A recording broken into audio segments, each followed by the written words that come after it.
Hi guys, this is Hirosaki. I hope you enjoy this one.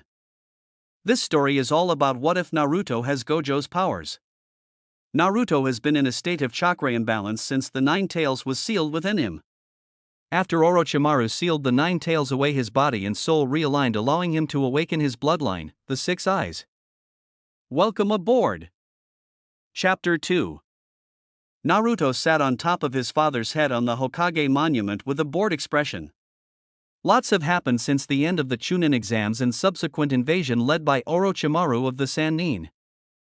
There were the sounds of repairs all over the village. Not so much damage was done that the village was unable to operate normally. But many businesses and homes were destroyed in the fighting. Overall death tolls were still being counted, but thankfully the civilian numbers were mitigated quite well thanks to the actions of the Rapid Response Chunin Force. Genin, Chunin and Jonin deaths were less than expected, for Jonin, 94 Chunin and 11 Genin. For the assault force from the San and Sound number will be over 2,000 altogether, only suffering 108 deaths defending the village was very impressive. Naruto surmised that the actions of himself, Jiraiya, Kakashi, Guy, and Sasuke did the most as they took out the biggest players or defended important points in the village. Unfortunately, everything wasn't amazing. Orochimaru isn't dead. The fact that his curse seal is still active on Sasuke and Anko Mitarashi shows that. So the old man's insane jutsu was only really useful for ending the fight and disrupting the snake's control over the first and second. Naruto's eyes narrowed at the thought. The third Hokage was comatose since his use of Requiem of the Sage. One of, if not the only S-class plus jutsu in existence, something that even a young Hiruzen struggled to use, much less the old man he is today. Based on the reports of the head doctor, the old man would be lucky to retain use of his chakra, but his days as an active S-class combatant were over. Naruto didn't want to think about the odds of his survival if there wasn't something done about his coma soon. No one in the village has the ability to heal him. Head Dr. Tori was only able to ease his pain. The head of the ANBU's medical squad Carp was similarly unable to do much. I can only think of one person on the planet that would have a chance, and wouldn't you know it's the last of the Sannin, Tsunade Senju. Therein lay the problem, Naruto thought with an angry glare. With the third in the current situation, the decisions were being made by the advisory council. Made up of the major clan heads, ANBU commander, Jonin commander, and the third's old teammates. Seems with the god of shinobi out of the game, hidden agendas were coming out. All of them can go die in a hole. I'm giving Jiraiya till the sun sets before I go after his stupid teammate. It was earlier during a troubling conversation with the council that Naruto confirmed his earlier thoughts of them. Earlier in the council chamber, Naruto stood in a large room which was occupied by the current council who has been deciding the fate of the village. It lacked any real personality, torches lined the walls, no windows, and not much to sit on really, random chairs in the room with some occupied, others not. Clan heads for the Akimichi, Yamanaka, Hyuga, Inuzuka, Aburame, and Nara were sat in various positions around the room. ANBU Commander Lion was sitting crisscrossed on the ceiling behind Naruto, while Jonin Commander and Nara clan head Shikaku Nara was standing in front of Naruto with his arms crossed. Oh, and the three idiots were here. At a high-rise table were the three former teammates of the third, Koharu, Hamura, and finally Danzo.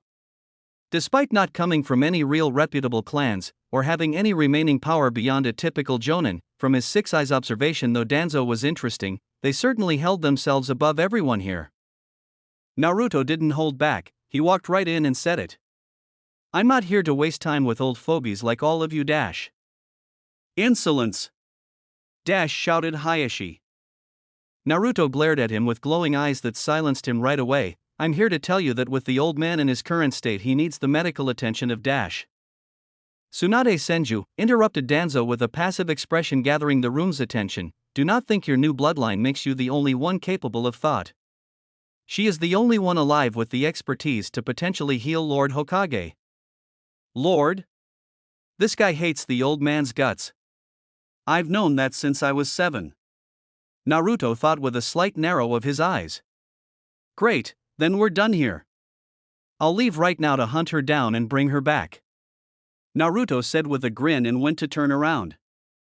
Yamanaka Inoichi spoke up before he could fully turn around. You believe that the best course of action is to bring back a traitor?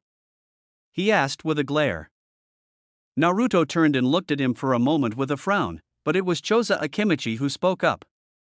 Inoichi, Tsunade isn't a traitor. Inoichi turned to his former teammate. Of course she is. She abandoned this village after the Second War. How many have died because she ran away?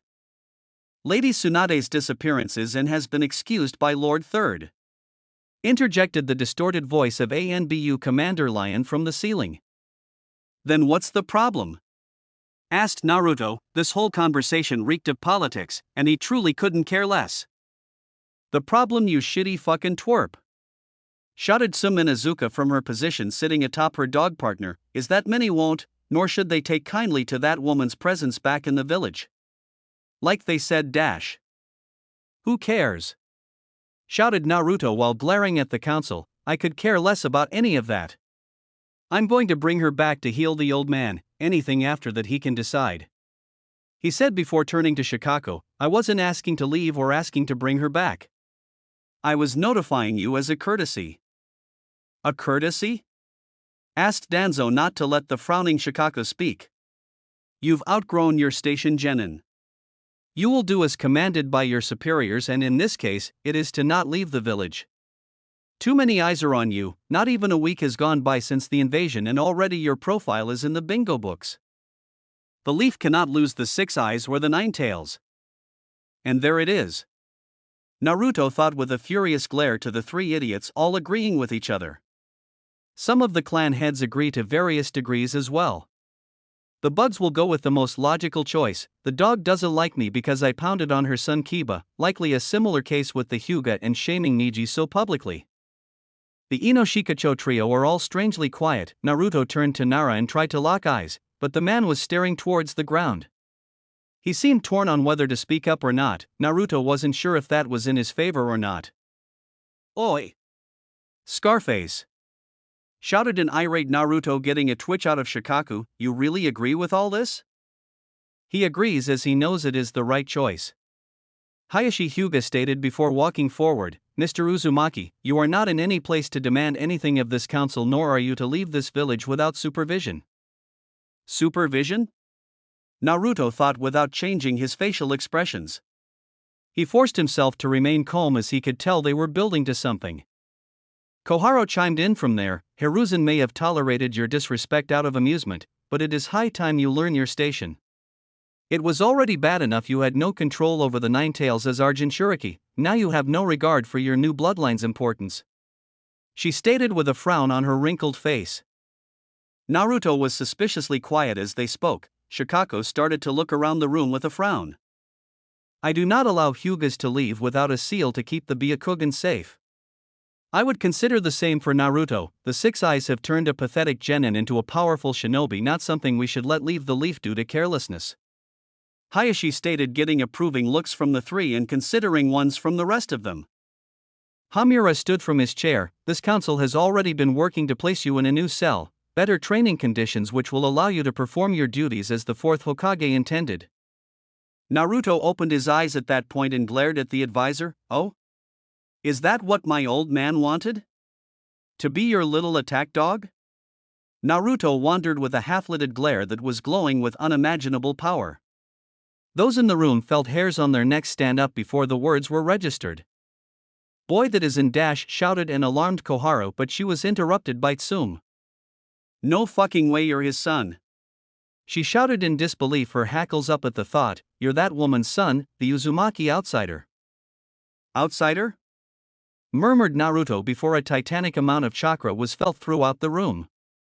All individuals inside the room were war vets, some of multiple wars.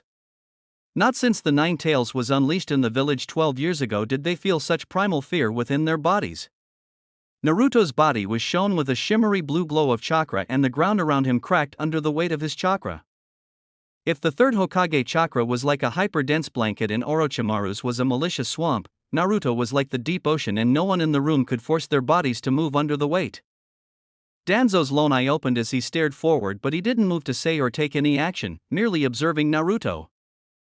Naruto continued with an icy tone, do not refer to my mother as anything other than Lady Kushina, dog. He said Tsume, who gulped, then he turned to the rest. I have never liked any of you, the so-called High Council, Naruto said with a growl. Before the old man was put out you had no power and were more than happy to let him lead the village, and his body isn't even cold before you try and take control. Naruto's chakra was pulled back into him, making the glow around his body resemble blue fire. He raised his hand in a claw-like motion with a narrowed eyes. I believe you all need dash. Suddenly a hand was roughly slammed onto Naruto's shoulder, and if he hadn't recognized who it belonged to, he would have torn the arm off. The air in the room was once again saturated by powerful chakra, but this time it lacked the fearsome intent of Naruto's. Jiraiya, what are you doing here? Naruto asked, not even turning from the nervous council. Jiraiya smiled down at him in a goofy manner. Seems you and I had the same idea. I'll take it from here, I'll meet you outside, he said with a grin.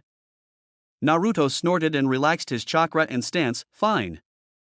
Naruto threw a pebble from atop the Hokage monument with a sigh. The council was clearly trying to prevent the restoration of the old man and put a leash on him. He didn't particularly care about their reasons or intentions. They were cowards too scared of the old man to act till he was out of the game. From loyal advisors to ambitious swine, he hated wishy-washy people like that. It had been roughly an hour since he sat down on his father's monument, and he was pretty sure that Jiraiya would be done soon. He was anxious to get out of the village to find Tsunade Senju. The old man is stable at the moment, he isn't going to die if they can maintain him as is, but I believe that he will cross a point of no return in 3 weeks. The way his internal network was burned by his jutsu, that woman better be worth it. Naruto thought with a sigh. Don't think too hard, Naruto, you're far too young for wrinkles, commented Jiraiya, who landed next to him and plopped down. Naruto spared him a glance before turning back to the village. Did you talk sense into those fools? He asked, not particularly caring either way at this point. He was leaving come nightfall. Jiraiya slapped him on the back. Of course. Who do you think I am? I'm quite persuasive when I need to be, he exclaimed with a beaming grin on his face. Naruto looked at him, then shook his head. I can't believe those fools. He's not even dead, Naruto said with a frown. Jiraiya sighed tiredly. Crazy as it seems, Sensei's teammates Koharu and Hamira are the two that care the most about preserving his vision of the village. They're just quite pragmatic and don't have his attachments to you and others that soften his decisions, he explained softly.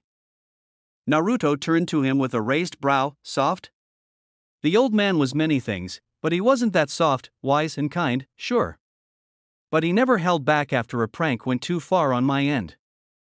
Jiraiya laughed. Yes, soft. If you weren't like a grandson to him, he'd have had you trained since you could walk and wouldn't have tolerated anything resembling a prank from you. Remember, Naruto, you're a deterrent for war, a Jinchuriki, and many would consider Sensei a fool for not treating you as such, several of whom are in this very village. I suppose, and the rest of those fools? I didn't think the clan heads would act like that. Yeah, Jiraiya mumbled, that's a whole other issue. Many of the clans are still trying to figure out their standing in the village and the Fire Lord's court since the Senju and Uchiha were basically wiped out. You present an unfortunate obstacle for their family's rise and acclaim. Naruto narrowed his eyes at that. Explain. There are currently 3 great clans in this country and this village. The Senju, Uchiha, and Sarutobi. You, or the Uzumaki, are being considered to be the 4th great clan right now. It's not confirmed yet, but it's all but set after this, Jiraiya said while extending forward a small booklet. Naruto took it and looked at it briefly. International Bingo Book. There was a marked page that Naruto opened too and felt his eyes widen in surprise. Uzumaki Naruto. Wanted for 50 Rio by the village hidden in the sound. Danger rating, S-Class. Note, wields a bloodline known as the Six Eyes Ocular Jutsu. Ha! Naruto said with a snort before handing the book back. The snake is a bitter one. Jiraiya tucked the book back into his pocket. You are now the 3rd, 4th if we still count Sensei, and the international community still does for now, S-Class individual aligned with the leaf. The Cloud Village boasts 3, the Sand boasts 2, the Stone boasts 4, and who knows what's happening in the mist with the war and constant defections. In the Fire Country's court, The 3 now potentially 4 great clans have 3 of the continent's 4 S-class ninja. You, Sensei, and Tsunade, which is why those clans in there are less than pleased with you as you blocked one of the only times an opportunity to raise themselves has come in years. As they barely boast an A rank much less S, so they know they can't compete with you in terms of strength. Add to your pedigree, the Uzumaki being a once massive and powerful clan and your father being who he was, it was almost a no-brainer to elevate you and the Uzumaki to great clan status.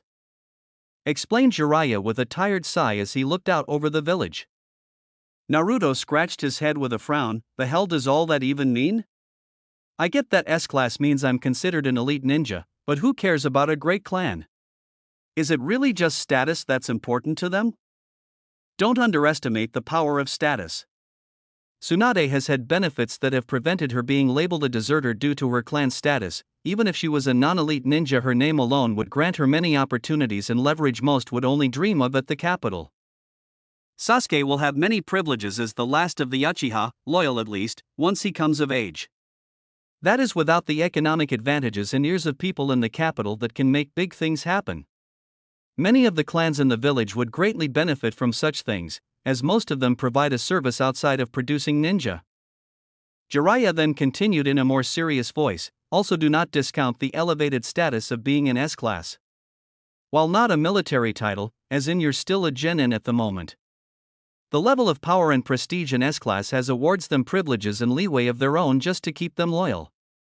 You are a face of the continent in the leaf now and will be treated as such. Even an orphan like me has lived very comfortably after attaining S-class, though if I'm being honest, while likely deserving of S-class you're probably the weakest of the 3 of us at the moment. Naruto shrugged, give me a bit more time to get Infinity down and we can revisit that comment. He said lightly, to which Jiraiya thumped him on the head. Naruto then jumped to his feet. So now what? Are we leaving to get the old board? Jiraiya shot to his feet hastily, don't say that. Something you have to know about her is she's vain with a capital V. Don't insult her like that or it'll make our job 100 times harder. He warned with a bead of sweat on his forehead. Naruto raised his hands silently in surrender. Jiraiya took a breath and calmed himself. Next is we leave at first light for about a 2-week journey. I have a few leads, so hopefully we're done before that. Sounds good. I haven't been able to meet up with my team in the aftermath of the invasion. Have you heard anything about them? Naruto asked. He wouldn't lie and say he wasn't a bit guilty at not looking for them in the past week, but he had spent much of it at the hospital with the old man or training. Sasuke and Sakura are fine, they had light injuries that were treated after the fighting. Sasuke led the team sent to protect the little ones at the academy quite well. I get the story from him, but rumor has it he proved himself quite well for promotion. Kakashi was low on chakra, but he's been in and out of the village on emergency duties. Jiraiya explained before turning thoughtful, that's another reason the council didn't want you leaving. They didn't want the village without an S-class to protect it and they knew I'd be leaving to get Tsunade. Naruto rolled his eyes. Yeah, I'm sure it was for a reason like that, they need their strongest here. Really making me feel like I have some type of privilege right now. He said sarcastically. He knew that was barely a consideration during that meeting, they were chomping at the bit to get him under their thumb. I didn't say it was the only reason, just a reason. Jiraiya countered with a smile, in their own way they think they're doing what's best for the village. Unfortunately, the ANBU commander, Shikaku, and Tsum are really the only active ninja on the council anymore, the rest have duties inside the village they attend to. So their pragmatism may be a bit skewed these days. Jiraiya suddenly stopped. By the way, when did you learn about your old man? I heard you mention it in the council chamber and just went along with it. Naruto snorted with a grin while pointing to his eyes. Ever since I've gotten these bad boys, I've been able to think far clearer and figure things out way faster. I saw a picture of him and knew instantly. Then I broke into the record room at the Hokage Tower and found out about my mother. I didn't really bring it up because it wasn't super important at the time, I guess. I was just happy to know who they were. He said softly. Jiraiya wrapped an arm around his shoulder. They would both be incredibly proud of you, never doubt that. Thanks, Naruto said with a smile. That being said, I am pretty annoyed, but I want to talk to the old man before I let it out. After departing from Jiraiya, Naruto decided to stroll through the village in search of his team. He was taking in the sights and surveying the damage done by the invasion. Shops and signs were busted up, but surprisingly very few were totally out of commission. There were civilians chatting in the street, going over their stories from the invasion with relieved smiles on their faces. Some who looked over at him had surprised looks on their faces, a few even looked slightly awed by him. Word spreads fast. I'm sure my actions with Gaara and Orochimaru have given me a new image to the people of the village. Naruto mused with a smile as he basked in the attention, offering smiles and waves to everyone who looked at him positively. Can't say I hate this development. As he walked, he listened to the whispers as he passed by, saying he took down the tail beast himself. Makes sense considering. Heard he fought alongside Lord Hokage. Husband is a chunin, said he's to be considered a lord soon. Who would have thought that boy would turn out like that? Still pissed he turned all my linens pink last year. Heard he was the only one to lure the messenger birds over the Hamura shop to cover it in bird poop. Naruto had to withhold his laughter at the last few. He worked very hard on those pranks, and he was happy that their legend remained. He felt a warmth in his heart to hear whispers about him in a positive light. It wasn't that long ago that he would have to harden his heart just to walk home. Instead of Ichiraku Ramen, Naruto went towards the training grounds that his team frequented. A bit more walking and he was made privy to a sight that if his six eyes hadn't told him was real, he would have thought was a genjutsu. Sasuke and Sakura were locked into a spar. Sasuke didn't have the Sharingan activated, and it seemed to be hand-to-hand only, but they were going at it. Sakura's fighting style has evolved over the last month. Under the tutelage of Naruto with Jiraiya's assistance, they made her from an academy fighter to a vicious opportunist. Sakura ducked under a jab, spun outside of Sasuke and lashed out with a kick that the boy was forced to absorb before responding. Sasuke would throw a continuous combo that Sakura would deflect, dodge, and counter with incredible precision. Sasuke ducked low and went for an uppercut. Sakura saw it coming and leaned back. However, that was what Sasuke wanted and spun for a jumping back kick that she took full on to her chest. Not out of the fight, she rolled with the momentum and slid back on her feet. Bursting forth with speed levels above where she was during the exam, she let loose a two-punch combo that Sasuke ducked and deflected, that she followed up with a calf kick that Sasuke deflected with his shin. Sakura front flipped from his shin and came down with a high kick that Sasuke was forced to block with both arms with a slight grunt. Sakura jumped back and noticed Sasuke approaching with high speed and sent forward a kick. Sakura leaned back from the kick, then continued with the movement for a high kick to Sasuke's chin that knocked him off balance. She shot forward and went for a haymaker that Sasuke dodged and grabbed her arm and held it behind her back. Naruto decided to announce himself then. Wow. Sakura, that was great, soon you'll be a worthy teammate. He laughed with a grin. Sakura deflated upon hearing his voice. Shut up, you moron. She shouted back, still being held by Sasuke. Sasuke turned to Naruto. She's improved quite a bit. I heard she was training with you last month. Yep. I needed someone to practice on. She has some insane potential for hand-to-hand. I actually have a few ideas on what else she needs, Naruto said with a wide smile while walking forward. Sakura, your chakra control is good, but your chakra enhancement is wasteful and poorly channeled. Work on that and you'll be way better. I'm getting better at maintaining optimal enhancement, but while I'm fighting it's tough to keep it steady. Sakura said with a sigh as she was let go by Sasuke. I have a few ideas on how to train. I think it's just going to take time. Kakashi-sensei had me enhancing myself at all times, and he would call out different levels and I would have 2 seconds to match until it was second nature, Sasuke said as he stretched lightly. Though I haven't been able to maintain it for very long before tiring myself out, I have a few minutes at my max. Naruto wrapped an arm around Sasuke's shoulder. Keep training and you'll get it, Sasuke. He cheered with a high-pitched voice. Sasuke responded with a shove, then glared at the trees. Sakura keeps training it. I'll help when I get back. I'm going to be gone for a few weeks to get Tsunade to come heal the old man, explained Naruto before becoming sheepish. Don't tell anyone where I'm going or that it's for the old man. Don't think I should have mentioned it.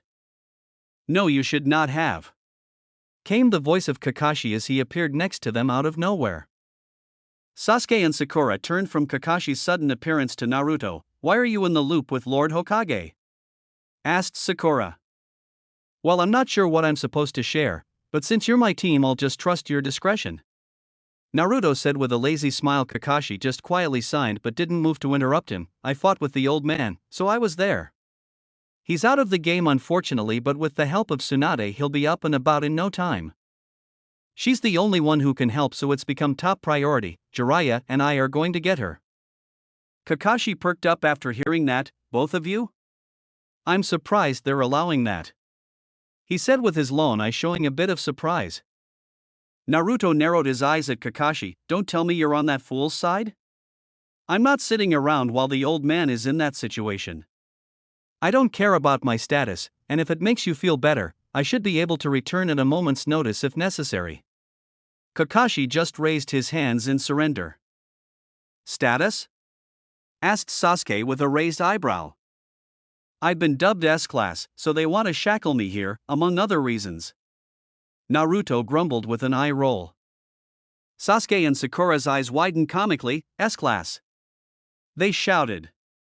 Sasuke's eyes fell to the ground, frozen in thought. Kakashi settled them down. "Yes, it's more than earned considering his actions in the invasion and who they were against. It's customary for all of the Great Five to have an S-Class, usually their Kage, guarding the village at all times, and with Lord Hokage indisposed." Kakashi trailed off. "Naruto!" shouted Sakura in shock. "You can't leave if Lord Jiraiya is going. What if dash?" Naruto interrupted with a raised hand. "The old man's situation isn't known by the public. As far as anyone is concerned, he's resting. Even those within the village that don't have Jonin clearance don't know," he explained.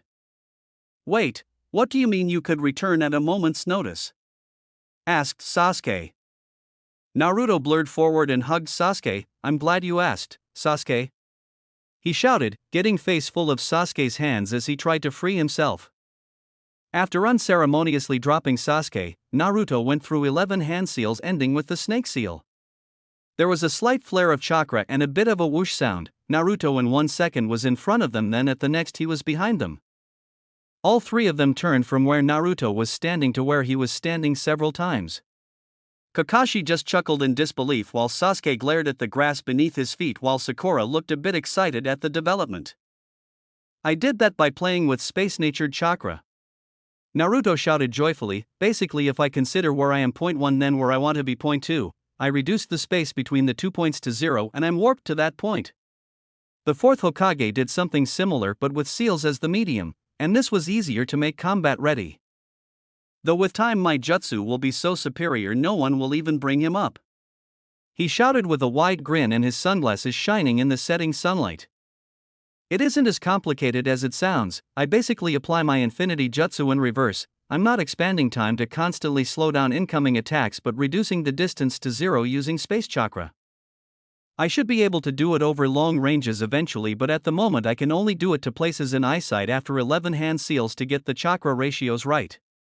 Though I do have the anchor to help in my apartment for emergencies," Naruto thought with a hum.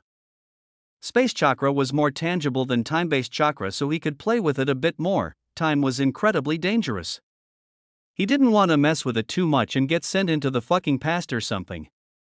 Looking back towards his team, he saw that Sasuke and Kakashi were off to the side talking about lightning jutsu, completely ignoring him. While Sakura was staring at him with wide eyes, clearly appreciating his genius. "You're going to tear yourself in half doing stuff like that," Sakura said with wide eyes. "Do you even understand the physics behind what you're doing? Cause if dash." Naruto's eyebrow twitched. "I tested with clones." "Hey! Kakashi-sensei, Sasuke, you done?" he shouted. "Oh sorry, did you say something to Naruto?" asked Kakashi as he and Sasuke turned back to him. "Nope, he's not getting me with that," thought Naruto before weaving seals to reactivate his jutsu. "See you in a few weeks, losers," he said before warping out of the clearing. Naruto and Jiraiya were enjoying a nice stroll through the forests of Fire Country as they made their way towards where Jiraiya's intel suggested Tsunade was residing with her aide Shizune. "So what's the big deal here?" asked Naruto with his hands in his pocket. "Why is getting this lady so involved? I mean, at the end of the day, she's a leaf ninja, active or not." Jiraiya sighed. "You're right, but remember what I said about great clans and S-class privilege? Well, she's taken advantage of both to be given indefinite leave, so the trouble isn't finding her, it's getting to her without her sensing us and bolting. If she knows we're coming, then she'll run, and we'll be on a chase I don't particularly want to have to be a part of." Naruto snorted. "She sounds like a real handful." He laughed. "I guess I won't complain too much, it's nice to be out of the village for a bit." The silence continued for a while, but Naruto had another question. "So, why are you so focused on going to find her? I'm more than enough to go bring her back, and the old phobies would be happy to have you stick around. Not like they'd really trust me with anything like they do you." "Well, that's because you're still a twerp," Jiraiya said with a grin, getting an eye roll from Naruto. "In all seriousness, it's because there are rules, and despite having more knowledge of chakra theory than any jonin I've met, you are sorely lacking in the political knowledge of our country and the others. Especially as a new S-class, there are rules even in this country we have to follow, more unspoken but rules all the same." Naruto turned to him with a raised eyebrow. "Maybe I can force the snake to resend the rating cause this is becoming annoying, old man," he grumbled. Jiraiya laughed. "With strength comes responsibility, Naruto. You have tremendous strength, so." "I got it," sighed Naruto. "So what am I missing?" "There is a balance between the Hokage and the Fire Lord. While ninja villages are largely independent from the capital, there is a back and forth. The Fire Lord in the capital is in charge, and there are 5 advisors, all of which hold large influence in the country and trade throughout the continent. Trade that we need: food, cloth, resources, herbs, basically things that don't grow or exist naturally in this country. With that, the capital also provides funds to the village in times of need, such as after the Nine Tails attack, where we needed all the help we could get to quickly rebuild so as not to look weak to the other 4 great nations." Naruto hummed. "I suppose it doesn't come for free?" Jiraiya nodded. "Exactly. The Hokage's ninja are tools to complete missions, and those with money can hire us. The Fire Lord and the 5 advisors often have work that needs to be done, from being political diplomats in other nations or taking care of rivals." Naruto saw Jiraiya giving him a deadly stare, and Naruto understood. The rivals weren't always in other countries. None of this is hidden from the Fire Lord or Hokage. In fact, it's actually encouraged to keep everyone sharp. We may not have the public history that the Bloody Mist does, but the Land of Fire has its own history of infighting. Besides the Fire Lord, the Hokage has the most authority in the country, with the 5 advisors being below that. Then are the great clans.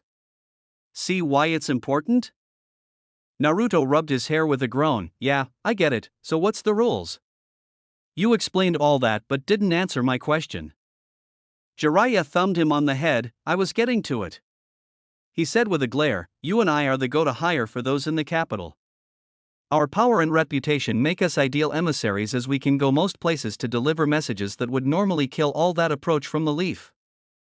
Last year I went to the Rock Village to deliver the updated trade agreement from the Fire Lord to the Stone Lord. I know you know how that's impossible for most others?"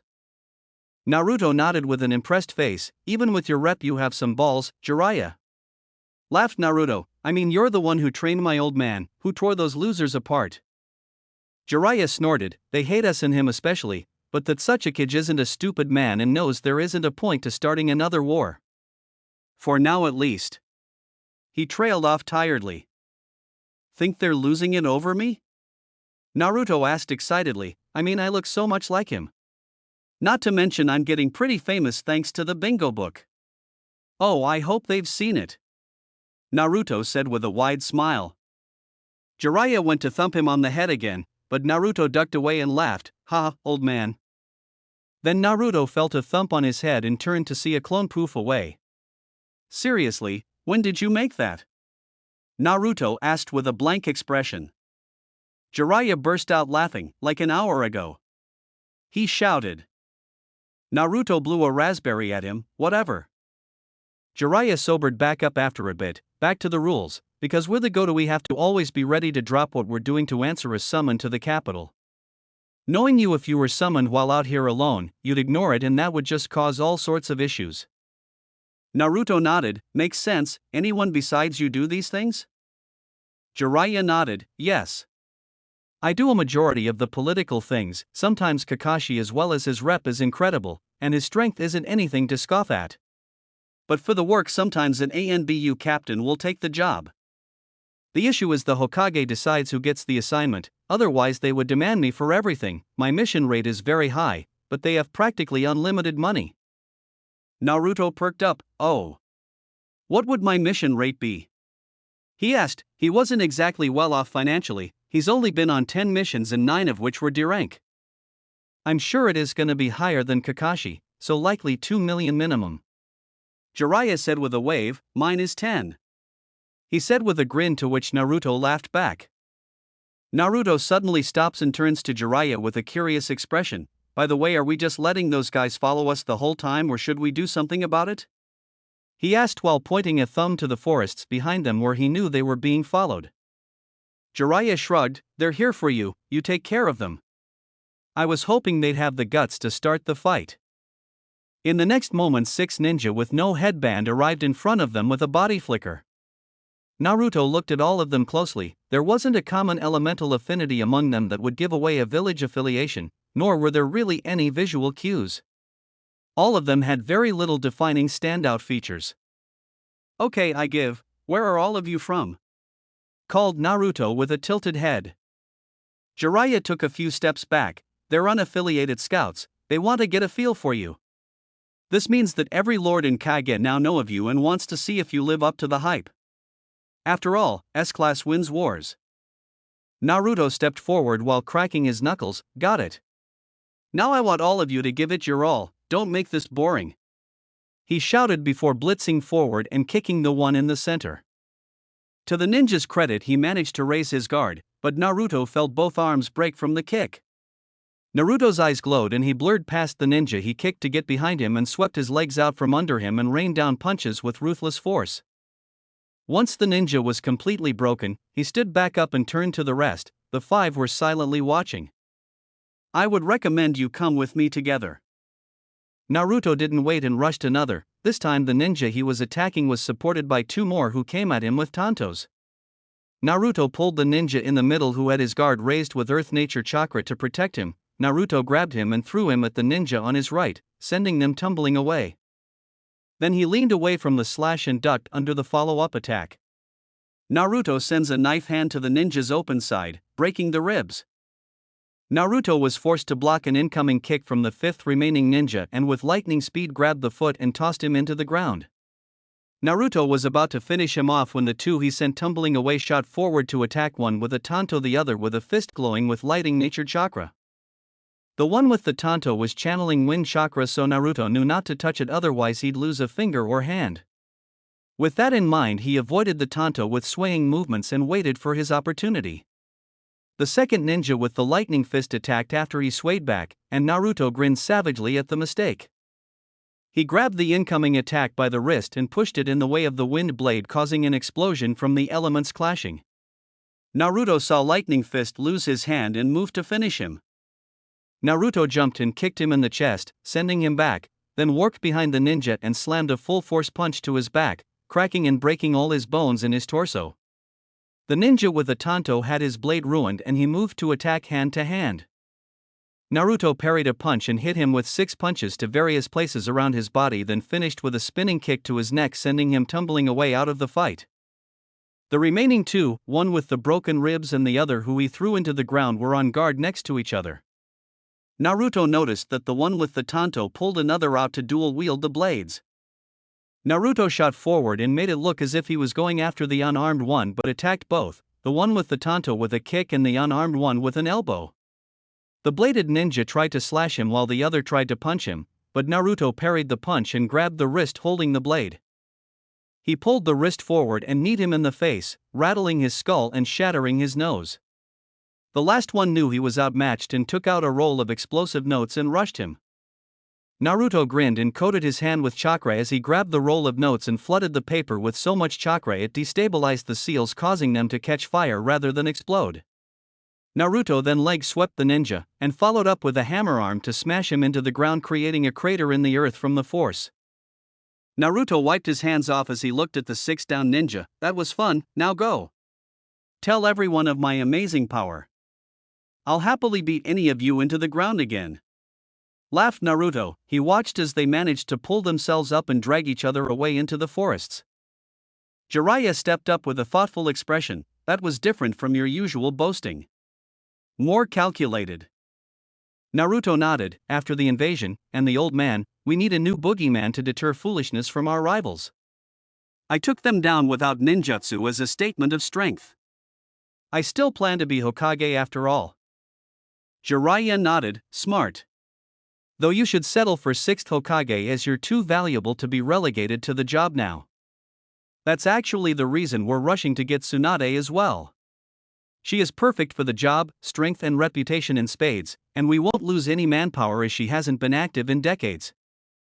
Naruto's face gave nothing away as he acknowledged what Jiraiya was saying. He didn't want to voice that he wasn't exactly a fan of someone who ran from her duties becoming Hokage. He'd have to test her when they met. Gotcha, said Naruto as they continued their walk. Chapter end. Chapter 3. Tsunadegai, one of the 4 major cities in the Land of Fire. There were many attractions, and the centermost was the entertainment district, which held more gambling houses than anywhere else in the country. Naruto and Jiraiya walked through the bustling nightlife of Tsunadegai with curious eyes as they looked around. Well, Naruto was curious. Jiraiya looked like he was back in his old stomping ground. Soft warm lights from lanterns lit the footpaths, shops and stands were spread out throughout the district's streets. Bars and restaurants were filled with laughing and cheering as the customers were celebrating together for whatever reason. The atmosphere of the city was drastically different than anywhere else in the country. While positive in energy, the Leaf was a hidden village. Even the civilians knew it was primarily a military city with the ninja dictating all the rules. While fun could be had, if the ninja didn't approve or sanction it on some level, it was stopped. The capital was extremely positive, even to civilians with no power and influence finding it a nice place to live. If only because the rules were a bit later than the Leaf, as there are no seemingly all-knowing ninja enforcing the laws. The capital was run on pleasure and money, for better or worse. Tsunadegai was a happy medium. Enforced by a regiment of warriors from the capital as well as patrolling Chunin squads. That allowed the streets to be relatively safe from crime, but still have the freedom for entertainment that wouldn't have been strictly permitted in the Leaf. These people are all so happy, thought Naruto with a grin. Jiraiya mentioned that they were approaching Tsunade and had them wait on the outskirts of the village until nightfall, as she would be drunk enough to not notice them enter the village. Naruto suspected that even with chakra suppression he wasn't capable of fully hiding his presence, as his chakra was just too vast. Not exactly awesome for a ninja. He'd work on it. In here, said Jiraiya as he pointed to a bar located on the end of a lane. The lights from the bar were a bit duller and the sounds were lower than the rest of the bars back in the center of the village. Naruto followed Jiraiya into the bar with a curious look. There were only 2 customers in the bar located at a booth in the corner, one of which stood up as they entered. Jiraiya! Shouted Tsunade after they walked in. Jiraiya smiled. Long time no see, Tsunade. Sheesh, I'm exhausted from all the walking, he said as he moved to join her and Shizen at the booth. Naruto followed behind with his hands in his pockets. I don't know anything about this woman except for what's in the books. I'll let Jiraiya do the talking. They're looking at each other as more than former teammates, he thought with a raised eyebrow. After sitting at the booth, Jiraiya gestured to him. This is Naruto, he came with me to meet you. Yo! Naruto said with a salute as he accepted food from the waiter, then ordered more. Tsunade barely spared him a glance, but Shizune's eyes widened for a moment before she turned away.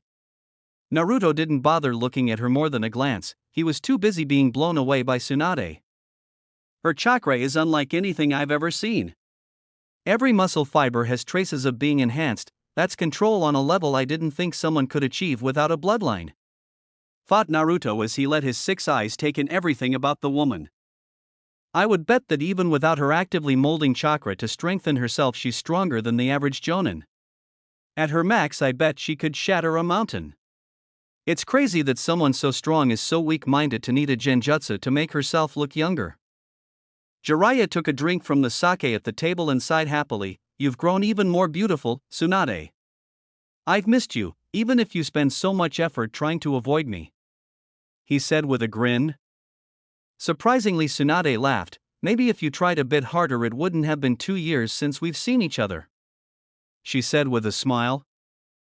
Naruto's eyes widened. Wouldn't have called that. Jiraiya has the hots for this woman. I thought his true love was the ladies at the entertainment district back home. He laughed to himself at the thought. Jiraiya's eyes narrowed. It has been a while, he said with a frown. We'll have to pick up where we left off in the Moon Resort, she replied with a hiccup. I haven't had a good dash. Her eyes narrowed, and she shook her head. Oh God, I am drunk, she said morosely. Jiraiya burst into laughter, confusing Naruto and getting a tired sigh from Shizune. I'll say, we were at that resort nearly 10 years ago. Though those were the best times, he said with a melancholic smile on his face. Naruto tilted his head and connected the dots quickly, then burst into laughter, getting the attention of everyone else at the table. You're kidding, Jiraiya. You and her? That's wild.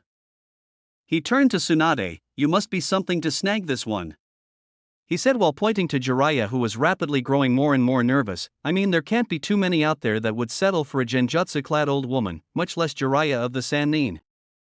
Somehow Naruto managed to hit every single conversation landmine Tsunade possessed, and he seemed to be even more thrilled as he finished speaking.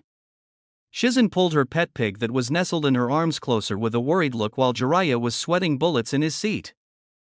Tsunade glared at him with a thunderous look that even Naruto found a tad bit scary. Who do you think you are, you little shit? She shouted, standing to her feet. Why are you here, Jiraiya? If you wanted to drink, you shouldn't have brought a snot-nosed little punk. Naruto's face softened from the grin he was wearing as he felt a bit of irritation flare from her words. He would normally shut down someone talking like this, but he wasn't in front of a normal ninja, so he'd offer leeway. Honestly, she was still pretty drunk, and he found it pretty funny. Jiraiya sighed. Honestly, I wish I were here for fun times. I'm here to request you return to the village. Sensei hurt himself badly using that jutsu to deal with Orochimaru during the invasion. Tsunade's eyes hardened. So that old fossil used that, huh? Never would have thought he still had it in him. She mused cruelly, getting a twitch out of Naruto. Well, you can stuff it, I dash. You've been named 5th Hokage. Jiraiya interrupted. It's not so simple as blowing me off. Shizune gasped and Tsunade's eyes widened for a moment before glaring at him fiercely. You dare? You hunt me down to demand I return to that place, and even worse, you convinced those people to make me Hokage, me. Tsunade jumped to her feet. You can both fuck off, she shouted while slamming a hand onto the table, cracking it. Naruto stared at the table blankly while Jiraiya finished his saucer of sake. Neither of them are all that intimidated. Too much, she said slowly as she sat back down. That hellhole took too much from me, and now you want me to die like those fools, like Sensei? That's all the Hokage position is. A chair for a fool to kill themselves at the appropriate time. Naruto clenched his fist. Fools?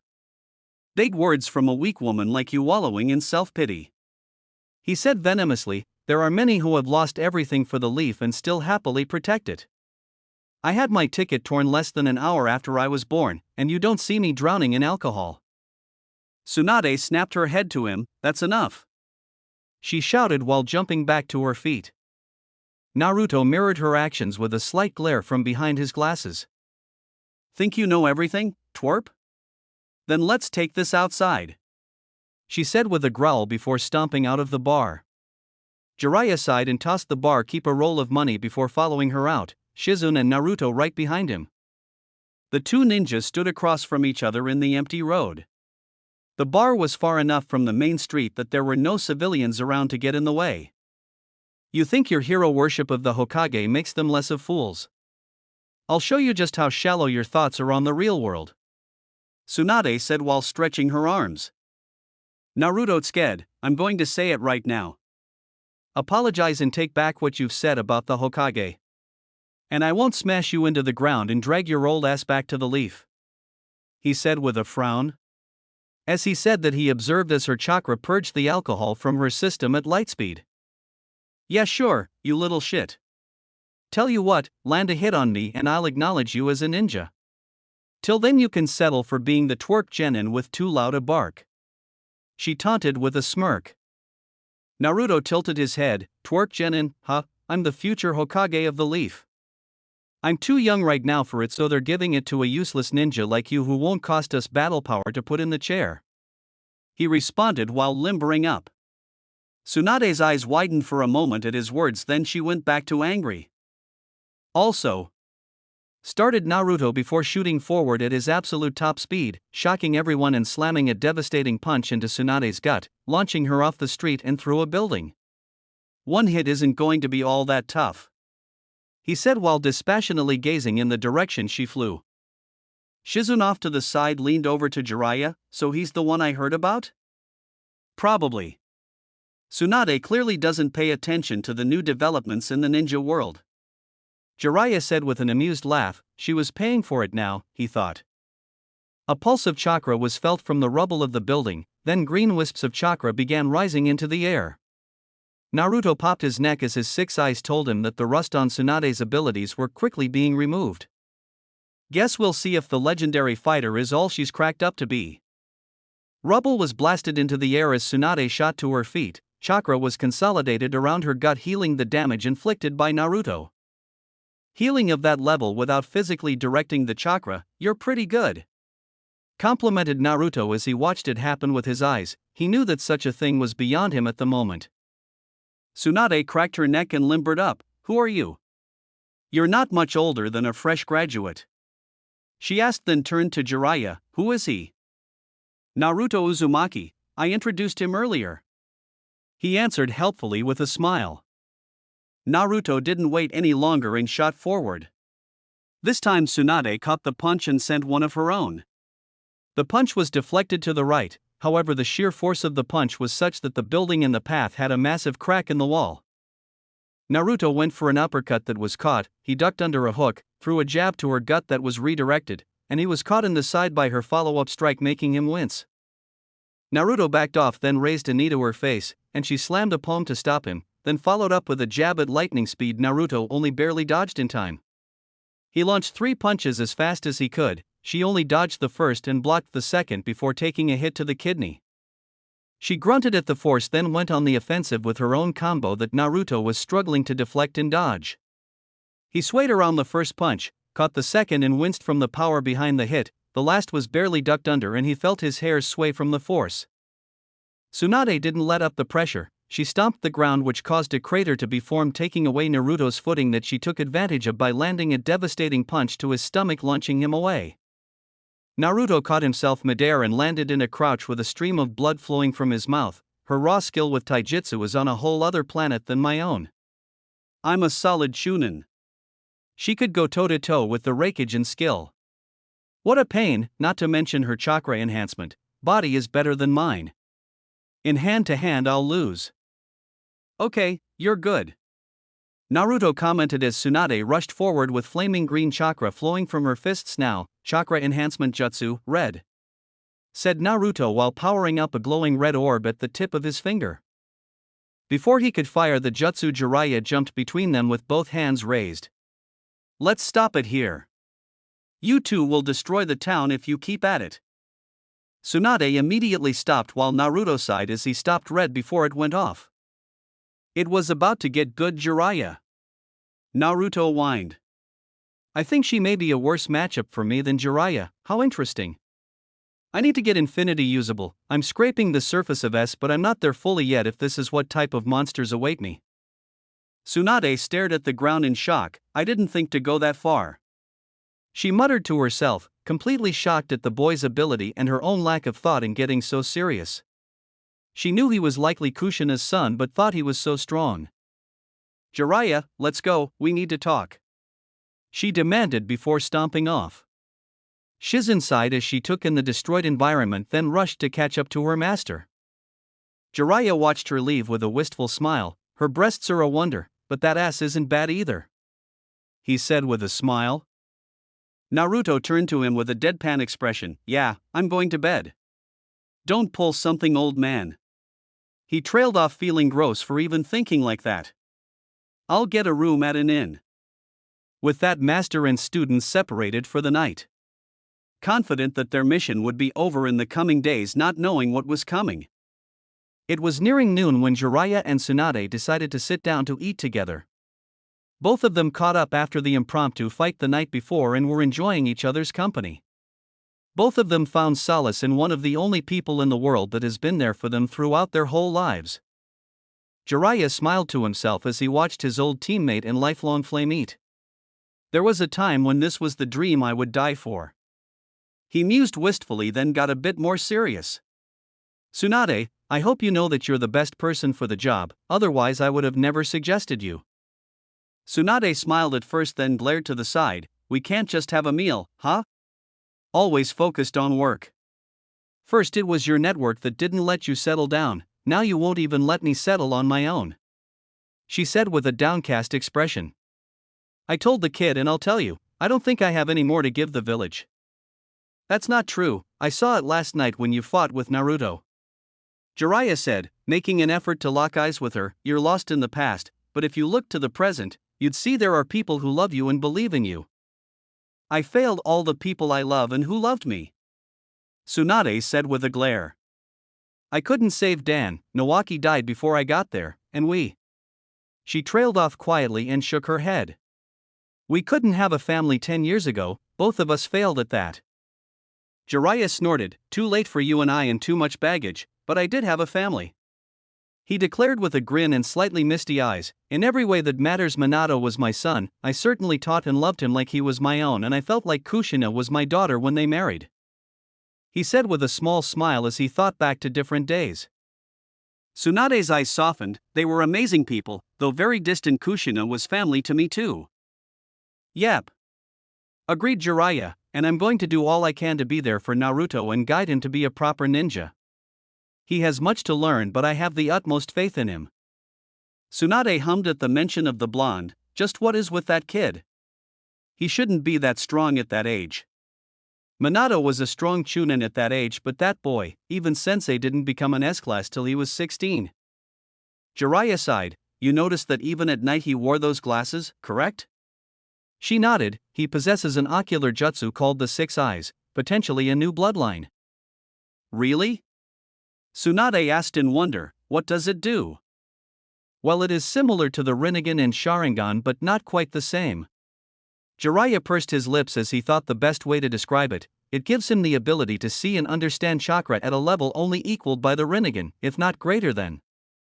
Okay, but knowing and seeing chakra should let him.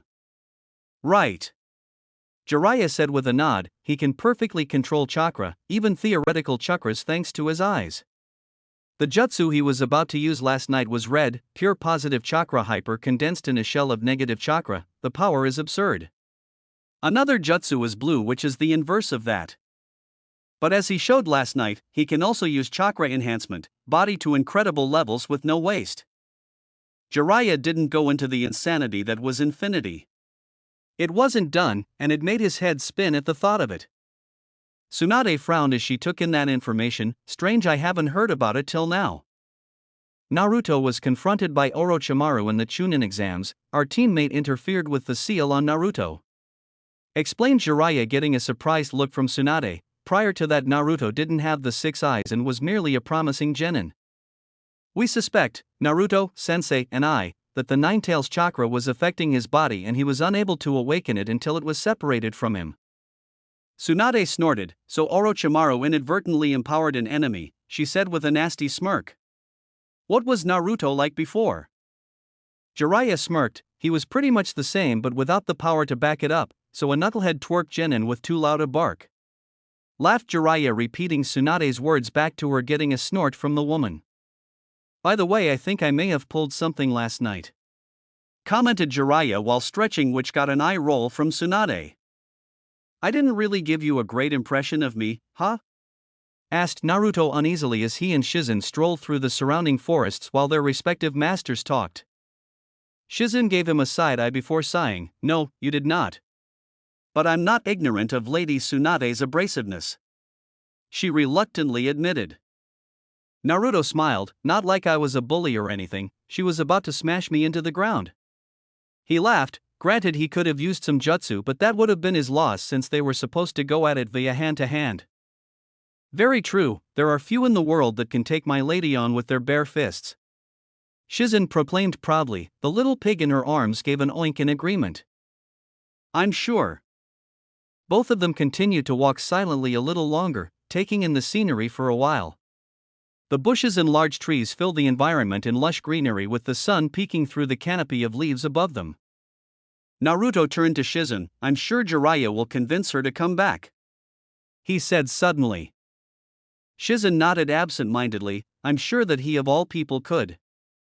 Would you be happy to return home after so long? I'm quite content, she said while glancing at him. I have maintained my position as Jonin by communicating with Lord Hokage through my summons. Katsuyu has a summon nest in the village that makes it easy to send and receive mission scrolls. Naruto nodded. Not a bad idea. I guess that's how Jiraiya was able to keep in touch too. He mused. But I meant seeing your friends. Aren't you happy to return home? Yes, she said softly. I have loved learning from my lady all this time, but I do miss the leaf. Should Lady Tsunade decide not to return, however, I will not fight her decision. Naruto could only listen, he didn't want to argue with her.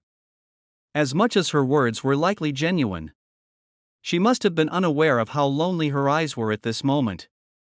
It would seem all this time away had taken a toll on her, and only the love and respect she felt for Tsunade was keeping her silent on the matter. A growl and a blur of motion appeared in Shizen's blind spot. Naruto only barely caught it in time to move in front of her and catch the incoming kunai slash. As he took in the appearance of the ninja, adorned with a sound village headband, and he sensed the chakra of nearly 3 dozen more surrounding them. Shizen, please stay back. There are a lot of them, Naruto said while gripping the wrist of the ninja in front of him. I'll deal with this trash. In a blur of motion, no one could see Naruto's free arm lashed out with a palm strike to the chest of the ninja in front of him. It was a slight delay before the ninja coughed up a large glob of blood and fell to the ground, dying if not dead. It was then that the rest of the ninja became visible to the two-leaf ninja. Naruto whistled as he took off his glasses. Who would have thought Orochimaru still had this many followers after that failed invasion? He laughed. Shizen glanced at him in shock. He was far too calm when they were outnumbered this badly.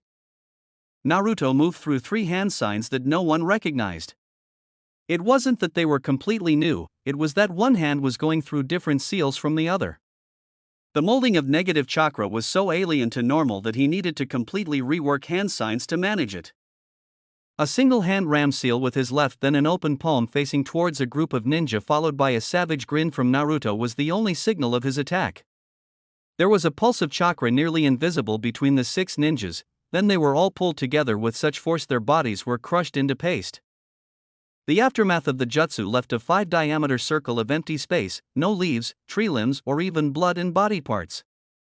From the moment the dozens of ninjas appeared to the moment Naruto killed 6 with his jutsu blue, barely 4 seconds passed. Shizen watched everything with shock on her face.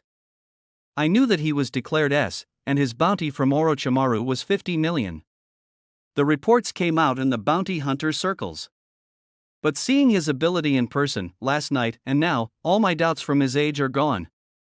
He's one of those monsters, she thought as Naruto began literally tearing apart the sound ninja with his bare hands and a few applications of blue. Jiraiya growled to himself as he and Tsunade were rushing to get out of the town while smashing random sound ninja into the ground every so often. He didn't think they were all that tough, and fighting them wasn't even much of a hassle. It's an unnecessary loss of life, sure, but not much of a threat to him. What is Orochimaru thinking? He can't think he can take the 3 of us on with just his foot soldiers. Jiraiya wondered with a frown. Tsunade kicked a ninja away and frowned. Whatever it is, it must make him quite confident that he's launched an offensive of this level. He must have some kind of leverage, Whatever it is, it's given him confidence, and fighting him is never as simple as punching each other. Jiraiya said as the both of them cleared the town and were now jumping through the forests. The two of them landed in a clearing with each other covering the back of the other. Jiraiya glanced around and hummed, "About 4 dozen, maybe more out of my range or lumped together and I can't tell," he said quietly. Tsunade kept her eyes of the ninjas surrounding them. None of them are a real threat, but there are so many that this could be a problem. All it takes is a lucky kunai, she said with a grimace. The ground beneath them rumbles and both of them steady themselves as in the forests there were explosions. Trees were blown into the air while dust and debris blew everywhere. Once it cleared, the veteran ninja were greeted to the sight of half a dozen massive snakes closing in on them. Dozens of sound ninja readying themselves to attack and half a dozen massive snake summons looking hungry. Jiraiya started molding chakra internally and grinned. "Now it's a party," he said as he slammed a hand to the ground, creating a massive plume of smoke. Naruto, slightly covered in blood, and Shizune, slightly terrified from the situation but still calm, made their way through the forests with haste. "I don't know Orochimaru's plan, but keeping us separated from Jiraiya and Tsunade was part of it. We have to get back to them," shouted Naruto as he rushed through the trees. "Yes," agreed Shizune. A sound ninja wielding a katana cut through the air towards Naruto, who pointed a finger in his direction, creating a small Rasengan on the tip of his finger. Chakra Jutsu, sinister spiraling shot. Naruto watched as his jutsu was dodged with a slightly impressed expression on his face. The ninja likely had quite a bit of experience under his belt. Not that it mattered, as Naruto's throat punched him, followed by a devastating knee to the head. This continued for the whole journey through the forests. A ninja would ambush them and Naruto would dispatch them quickly. That was until Naruto and Shizune were forced to stop as the sight in front of them filled them with unease. There were about a dozen ninja in front of them. The numbers weren't what was shocking. No, it was the fact that their chakra was corrupted and changing their bodies. Naruto's 6 eyes told him everything. The chakra is corrupting them with nature chakra and mutating them. This damage is irreversible. Their minds are going into a frenzy as the chakra overtakes them. Naruto grimaced as he made another realization. They're fighting it, I can see it, chakra trying to push the foreign chakra back, but they're not doing it right. They're fighting it, they don't want it. Naruto's body shook slightly as he glared up at the ninja with fury on his face and a slight wetness in his eyes. "I'm sorry," he muttered to them while knowing they couldn't hear the words. "I noticed it recently. Though Naruto, when he readied himself to fight them, ever since I woke up in the forest with these eyes, I'd become more ruthless. Thinking back, I wasn't the kind of person to kill people without a very good reason. It was hard to force my resolve to kill Haku on the bridge, but now, I don't think too deeply. Maybe because I've noticed that all the ninjas that I've killed were loyal to that madman Orochimaru, but now." The first and centermost ninja was hunched over with horns coming out of its spine. It howled loud enough to disrupt the air as it charged towards Naruto. He met the charge with a clash that cratered the ground beneath them. Naruto felt his body rattle from the collision. While its strength was devastating, its mind and speed weren't, and Naruto quickly shoved a Rasengan into its head before it could realize what was coming. The blood and gore from the impact covered the front of Naruto's shirt and he felt his eye twitch. "I don't want to kill them." 2 more attacked him, both having massive claws poised to shred him to pieces. Naruto jumped up at the last moment, letting them crash into each other. 2 Rasengan, 1 in each hand, were slammed into the head of the mutated ninja beneath him. Naruto stood and watched as he was being rushed by the rest. He glared and charged his chakra. In front of his right hand, a swirling malevolent ball of red energy burst into existence. "But they want me to, and I have to. Chakra Enhancement Jutsu, Red," he said before releasing a cataclysmic shockwave that tore the forests asunder. Trees in the jutsu's path were torn from the ground and swept the incoming ninja in the shockwave. Naruto could only watch dispassionately before rushing into action. Jiraiya heel slammed a sound ninja with monstrous mutations taking over its body. Its head cratered into the ground, instantly dead. He absorbed a tackle and parried the momentum into the ground and slammed a Rasengan into its body, killing it. "What a pain," Jiraiya thought as another ninja approached him. This one was kicked away as he was forced to parry the slash of the next one, duck the third and counter the fourth. Jiraiya, with speed that was uncommon in someone of his size, jumped into the air before weaving two hand signs to release a fire-style dragon flame bomb directly below him into the four mutated ninja. In the distance were the three remaining snakes battling it out with Gamabunta and Gamaken. Gamabunta was likely enough for snakes of this caliber, but he wanted to be sure in case Manda showed up. Seeing as Orochimaru hadn't shown yet, it was likely the boss snake would come later. Behind him was a kneeling catatonic Tsunade being protected by two horse-sized toads with swords on their backs. She was able to take out three ninjas before one of them sliced their arm open to cover her face with blood, causing her to collapse from her trauma. It's bad enough they have these numbers, then there are the curse-marked mutated ninja. I had to summon two boss-sized toads, then two soldier toads. If I'm conservative in my assessment, I have used about a third of my chakra. If it gets worse, I may need Ma and Pa for Orochimaru. Jiraiya thought with a grimace. He didn't want to go that far for something like this. Then he turned to the hill overlooking the battlefield where a single solitary figure was observing the battle. A young ninja that Jiraiya recognized from the reports of the invasion. Kabuto Yakushi was overseeing the battle with a sound headband on his head, fully announcing to the world his affiliation. Guess the report was true, he was a traitor. Jiraiya thought before gritting his teeth. I'm really wanting to smash that smirk off his face. As more mutated ninjas were about to rush Jiraiya, the entire field was overcome by a menacing and terrifyingly powerful chakra. Even the mutated ninja were frozen in place from their instincts. Naruto Uzumaki, six eyes glaring at the world and powerful chakra flowing off of his body, emerged from the tree line with a small tear track falling from both eyes. Jiraiya looked over at him with a worried expression. Naruto? Said boy turned to his master with wide enraged eyes. I've killed a lot of people that I really would rather not have. Naruto said blankly before his eyes settled on Kabuto in the distance. Hand signs were weaved in a flash and Naruto warped directly in front of Kabuto, whose brain couldn't acknowledge Naruto's sudden appearance before he was punched directly in the chest with all of Naruto's strength. Blue chakra flowed from his fists in thick wisps trailing from the path of his attack. Kabuto vomited blood and was blasted off the hill and into the tree line behind him. Gamabunta managed to kill the last snake while Gamaken dismissed himself as the fight finished. Right as Gamabunta was going to announce his farewell, the ground in the center of the clearing exploded and a massive purple snake slithered into the air. Naruto warped over to Jiraiya, barely sparing a glance to Tsunade behind them, and watched as the massive boss snake entered the fray. Dozens of meters in the air, the menacing head of Manda hovered over them, gazing down at them with malicious intent. No way! Muttered Jiraiya in shock. Why would he go back? Naruto frowned as he looked back at Manda and noticed the figures standing on top of his head. There were three. First was Orochimaru, covered in bandages and gazing down at them with a furious glee in his eyes. In his right hand was his sword already out and ready to go. Next to him were two more figures. Interestingly enough, all three of them were wearing similar coats. They were black with red clouds. As Naruto looked closer, he recognized the two beside the snake. First was young, only 5 or so years older than himself. He was stoic and bared a striking resemblance to his teammate Sasuke. Itachi Uchiha gazed down at them with his Sharingan active and no emotion on his face. The second seemed particularly thrilled to be here. His skin was strangely blue, his teeth were sharp and shark-like, and there was a massive, bandaged sword hung from his shoulder.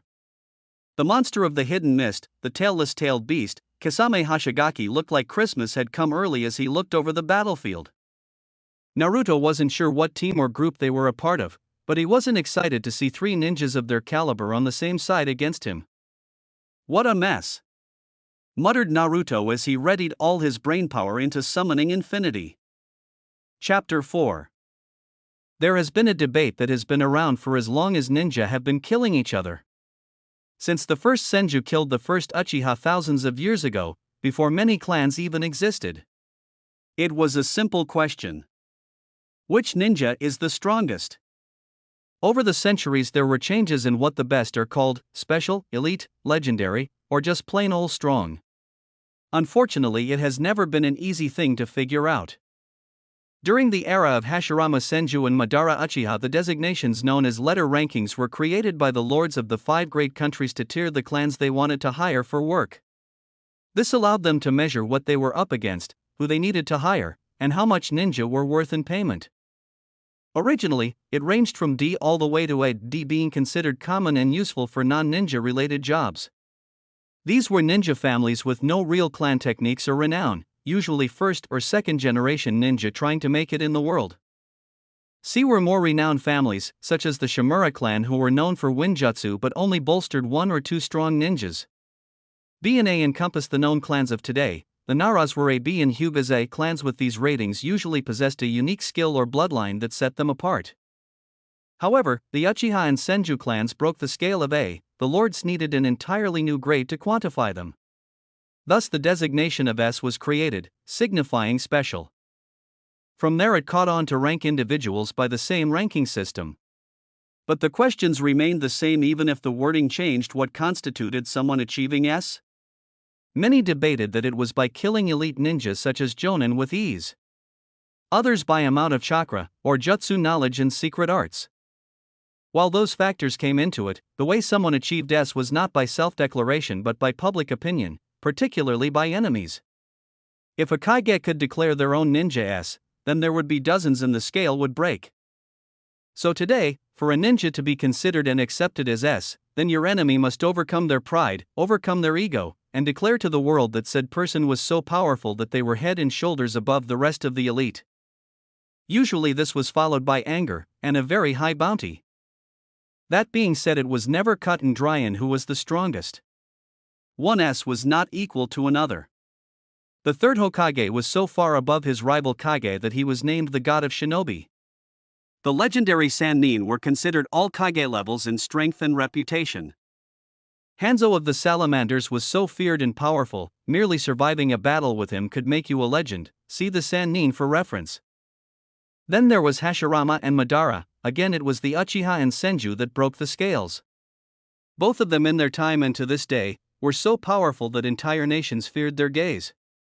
Thus, they were given the rank of S+, meaning they were completely otherworldly in power, no one bearing each other being a match. Even then, Hashirama won out and had been declared the strongest Kage in history and god of shinobi. Why was this important? It made the scales of strength clear in that there wasn't a set level and easy way to measure strength. Experience and personal knowledge as well as talent and intelligence come into play as well. A veteran could lose to a novice if the matchup was bad. A kunai could kill a Kage. Just because someone used water jutsu didn't mean they always won against someone using fire jutsu. Which brings focus back to the Battle of Tanzuka Hills. In a battle of 5 S-class ninja, all of which were declared above elite by the world. With abilities and power so great one of them could change a battlefield with their presence. This battle should have a clear winning side, since it was 3-on-2. It should be obvious. Should be. A grunt of pain sounded throughout the fields as Kisame Hashigaki was choke-slammed into the ground by Jiraiya before being kicked into the distance through a distant hill. Orochimaru was being barraged by Naruto Uzumaki's ruthless hand-to-hand. Though it wasn't completely one-sided. Orochimaru had been declared a snake even before he debuted his summoning partners. It was in his ruthlessly efficient methods of attack. Coiling then striking vital points, twisting and maneuvering around his opponents to disorientate them. He was as lethal and meticulous as the snakes he represented. Naruto had been forced to dodge and parry more attacks today than he ever had, though he was getting better. Orochimaru slashed towards Naruto's neck, but a single-handed hand seal raised by Naruto's right hand stopped the blade in its tracks. Then with his left he punched Orochimaru's gut, followed up with 2 rapid palm strikes to his stomach, causing the snake to vomit blood and his bandages to start to slip from his head. Though the blonde wasn't finished, his 6 eyes flashed dangerously, and he fired a chakra enhancement jutsu, red right into Orochimaru's chest, crushing parts of his chest and causing his body to fly away in a blur. Naruto Uzumaki and Jiraiya of the Sannin were currently winning the 3v2. Strangely, however, it wasn't a 3v2 as Itachi Uchiha, arguably the strongest of the 3, was merely observing the fight and providing ranged support at odd intervals. Neither Naruto nor Jiraiya could figure out as to why Itachi hadn't jumped in yet, as Tsunade was still out of commission and an easy target to finish off. The decisive factor in this battle would be thus: would Itachi enter the battle before Tsunade? Naruto jumped back from where he just engaged Orochimaru and landed next to a furious Jiraiya. "What's the plan?" he asked while keeping his gaze fixed where their opponents were. "I need to kill one of them. I don't think Tsunade will be much help." Jiraiya said slowly. "Kisame is going to be the biggest problem with his sword. It has shaved quite a lot of chakra from me. Any more and I won't be able to call for help. We're fortunate that they are just feeling us out right now. When that shark starts flooding the earth with rapid rank jutsu, we're going to be in for it." Naruto looked to where their enemies were regrouping and grimaced. Jiraiya was right. The shark man was going to be a difficult opponent to deal with. He was just too large of a problem to fight alongside the other two, since his specialty was endurance and large-scale jutsu. In combination with slippery and sneaky fighters like Orochimaru and Itachi, this could quickly become bleak. "Leave Kisame to me, get whatever you're planning in action," Naruto declared with a frown. Jiraiya glanced at him. "He's not an opponent that you just fight. He's got more chakra than any of the 5 Kage and a sword that feeds him more," he warned. "I got it," Naruto assured him with a grin, then warped away. Naruto landed in between the 3 ninjas, his chakra so dense and wild that the 3 ninjas stared at him seriously, each expecting some kind of massive attack that they would need to shield or avoid. However, his intention wasn't to take on all of them. "I'm going to take the blue one, you two have fun," Naruto shouted with a killer grin as he blasted another point-blank red into Kisame that shot him out of the clearing into the surrounding forests. "Interesting jutsu, Naruto Uzumaki," commented Itachi as he emotionlessly watched his partner get blasted away. Naruto glanced at the Uchiha as he prepared his warp. Itachi Uchiha was an enigma, hailed as a once-in-a-generation genius in a clan of geniuses. Capable of insane feats, such as layering illusions over ninjutsu, 3 elemental masteries and proficient in the rest, and lethal in hand-to-hand to the point no one could figure out a weakness. His motivations and goals were just as mysterious. All Naruto knew about the man was that he was a psychopath that murdered his entire clan for power, was meticulous in his actions, and most importantly, the largest threat on this field thanks to his eyes. Speaking of, Naruto noticed that as soon as he looked at him, the Uchiha instantly tried to wrap him in half a dozen illusions. It was as if a swirling mass of chakra was shot from Itachi's eyes towards his own at light speed. Each tendril of chakra having a different frequency signifying a different illusion, all intertwined together. It was reminiscent of a rope, with each thread a different jutsu. The premier genjutsu user of the leaf, Kurenai Yuhi, was capable of double layering illusions of B-rank together. Something no one without a bloodline could do, and was hailed as an elite for such. But to Itachi Uchiha, a genius of a clan full of geniuses, masterfully wielding a legendary bloodline tripled the feat with a mere glance. Naruto was completely impressed. No one should be able to instantly weave 6 genjutsu into one another and cast them at once. A single genjutsu of B-rank was as complex as an advanced calculus equation. Doing 2 at once was worthy of renown and praise. No one was praising Itachi anymore, now he was just feared by all. "But I'm not exactly normal either," Naruto thought with a grin. The 6 eyes broke down the incoming swirling mass of chakra, told him everything about it, and he completely negated the effects before they even took hold of him. Defeating a genjutsu was simple in theory, the toughest part was knowing you were in one and how deep. For Naruto, who could process advanced chakra mechanics at rapid levels, he merely needed to harden his chakra into a barrier around his body and not allow external chakra to penetrate it. Such was the advantage of his eyes, the ability to push away 3 C-rank and 3 B-rank genjutsu before they could even take root. Itachi's eyes widened as his attack was completely squashed by a smirking boy his little brother's age, before said boy teleported away after his partner. "Interesting indeed," muttered Itachi before turning towards Jiraiya, who summoned 2 small toads to his shoulders. He narrowed his gaze with a minuscule frown.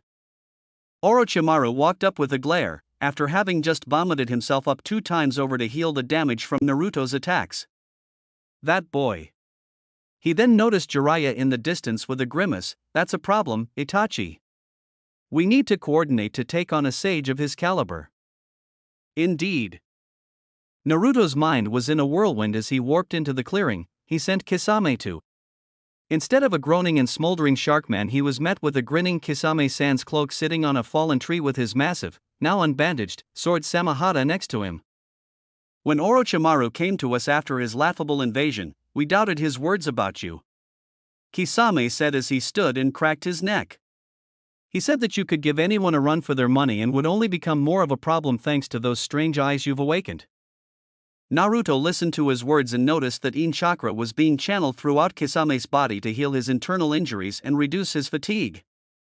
It was different to Tsunade's methods. Hers was like using the most purified water to methodically wash something, leaving no streaks behind. Kisame's method lacked any and all finesse, instead relying on brute force healing. It was akin to using a water dragon to clean a window. It gave Naruto an idea. I didn't think a blockhead like you would be able to use medical jutsu, commented Naruto as he stretched his arms and neck, but if you can do that, at least you're going to last longer than I thought. He finished with a grin before getting into a stance. It's Samahata using stored chakra to heal and fix me. I'm not doing it, grinned Kisame as he stood to his full height, nearing 7 feet tall and stacked with thick muscles, making his frame dwarf Naruto's several times over. Don't die on me, brat, we still need the fox within you. Naruto wasted no more time. He shot forward with blinding speed, nailing Kisame with a punch and a knee to the stomach right after. The massive sword was slammed into the ground where Naruto was standing, but he was able to avoid it, not without feeling some chakra being pulled away. Samahata was swung in a wide arc that Naruto jumped over, then came down with a kick to Kisame's face, who blocked the kick with a forearm. Pushing off the arm, a second kick was sent to the side of Kisame's head that was blocked by his headband-clad forehead, causing a clang to sound out into the air. Naruto pushed 2 fingers into Kisame's grinning face and fired off a red point blank. The power was heavily reduced but still impacted Kisame, sending him back a few meters. Kisame shot back towards Naruto with a savage grin and killing intent rolling off him in waves. Naruto took a deep breath at the pressure and prepared his next jutsu. At the tip of his finger he made a small orb of blue chakra. Let's see, thought Naruto as he fired off chakra jutsu, sinister spiraling shot. It was a small Rasengan that flew towards Kisame with incredible speed. For a ninja at a level below Jonin, they wouldn't be able to follow its path with their eyes. However, Kisame was not below the level of a Jonin, so he slapped it away with his sword. The jutsu made an impact for a moment before it was snuffed out against the blue scales of the legendary sword. Naruto shot forward and filled his arms with even more chakra than he did at his normal peak, but instead of internalizing it to enhance himself and potentially ruin his muscles, he hardened it externally. It looked as if his arms were incredibly hot, with a haze whiffing off his fists. Kisame didn't waste time and did an upward slash that tore through the ground as if it weren't there, sending debris into the air along with the massive blade. Naruto gritted his teeth and punched the incoming blade with all his strength. The impact of sword and fist clashed with a thunderous boom that distorted the air and sent a shockwave out that blasted all the loose debris away. While competitive, it was clear from the clash that Naruto was inferior in terms of raw strength as he felt his bones shudder under the force of the clash. Naruto, being the quicker of the two, recovered from the clash, jumped up and kicked Kisame in the face, giving himself more space. Hand seals were flashed through as Naruto prepped his next jutsu. Kisame, who was getting ready to re-engage, he felt the air, no, the very world around him, start to shift. As the very world was pulled in on itself to overcome the lack of space created with the use of blue, Kisame was able to reduce the effects enough to get out of the way thanks to Samahata absorbing the power, but not without taking damage. Naruto noticed that Kisame's only injury, a fractured leg, was being healed almost instantly thanks to his sword's stored chakra. The crude method of medical jutsu was still efficient enough to heal him in a matter of seconds. I see, I believe I understand how that sword works now, Naruto thought as his stance relaxed slightly. He's perfect. He thought with a smile that Kisame was unnerved by it, as it wasn't malicious but thankful. The hell is with that smile, boy? You're creeping me out, Kisame said with a shark-like grin. He rested his massive sword on his shoulder. I'll admit your jutsu are strong, but they don't mean anything if Samahata eats all the power before it hits me. Naruto took a deep breath and held up a single-handed ram seal. "Don't worry, I'm gonna start hitting you now, shark face," Naruto said as the chakra around him changed. Kisame blasted off the ground, cratering the earth beneath him, swinging his legendary chakra-eating sword at Naruto's face with murderous intent. Naruto raised his right arm to block the blow with his 6 eyes blazing. Kisame's eyes narrowed as the boy looked to block his sword with one arm. In a clash of strength he had already proven he was superior, and any chakra enhancement would die once he was close enough. As Samahata neared, Naruto planted his feet and took the hit, or rather it looked and felt as if he did to Kisame. The instant the sword got within an inch of Naruto, it was completely stopped. Kisame glared, as if his sword was being stopped by the strongest shield in the world, but he could feel the chakra blocking him start to weaken. An instant later his sword made contact with Naruto's arm, shredding the sleeve and gouging out a chunk of skin, spraying blood into the air and onto the ground. Naruto shot forward and went on the offensive, not even acknowledging the damage. He punched forward, though his fist was blocked by Samahata. Kisame felt the same kind of resistance before, but the force from Naruto was managing to push him back. Until the chakra shield was weakened, and Kisame pushed back, taking more skin from Naruto and sending blood into the air. Kisame went to attack with a textbook two-handed swing downward that Naruto took with a X-shaped block. Like before the same shield took the hit, Naruto pushed the attack away to the side, but at the end of the parry more skin and blood was taken from the blonde's arms. This back and forth continued for several exchanges till Naruto's arms, legs and chest were all leaking a large amount of blood. Through it all Kisame was becoming more and more confused, for instead of becoming nervous and scared, Naruto was becoming happier and happier with each exchange. He suspected that the blonde was trying to suppress his nerves and appear strong in the face of certain defeat. Till the grin of supreme confidence was back on Naruto's face. Kisame watched as Naruto, streams of blood trailing behind him as he rushed forward, neared him with a fist held at the ready. Kisame knew what to do, he'd done it dozens of times. He readied his sword and swung towards the blonde's midsection.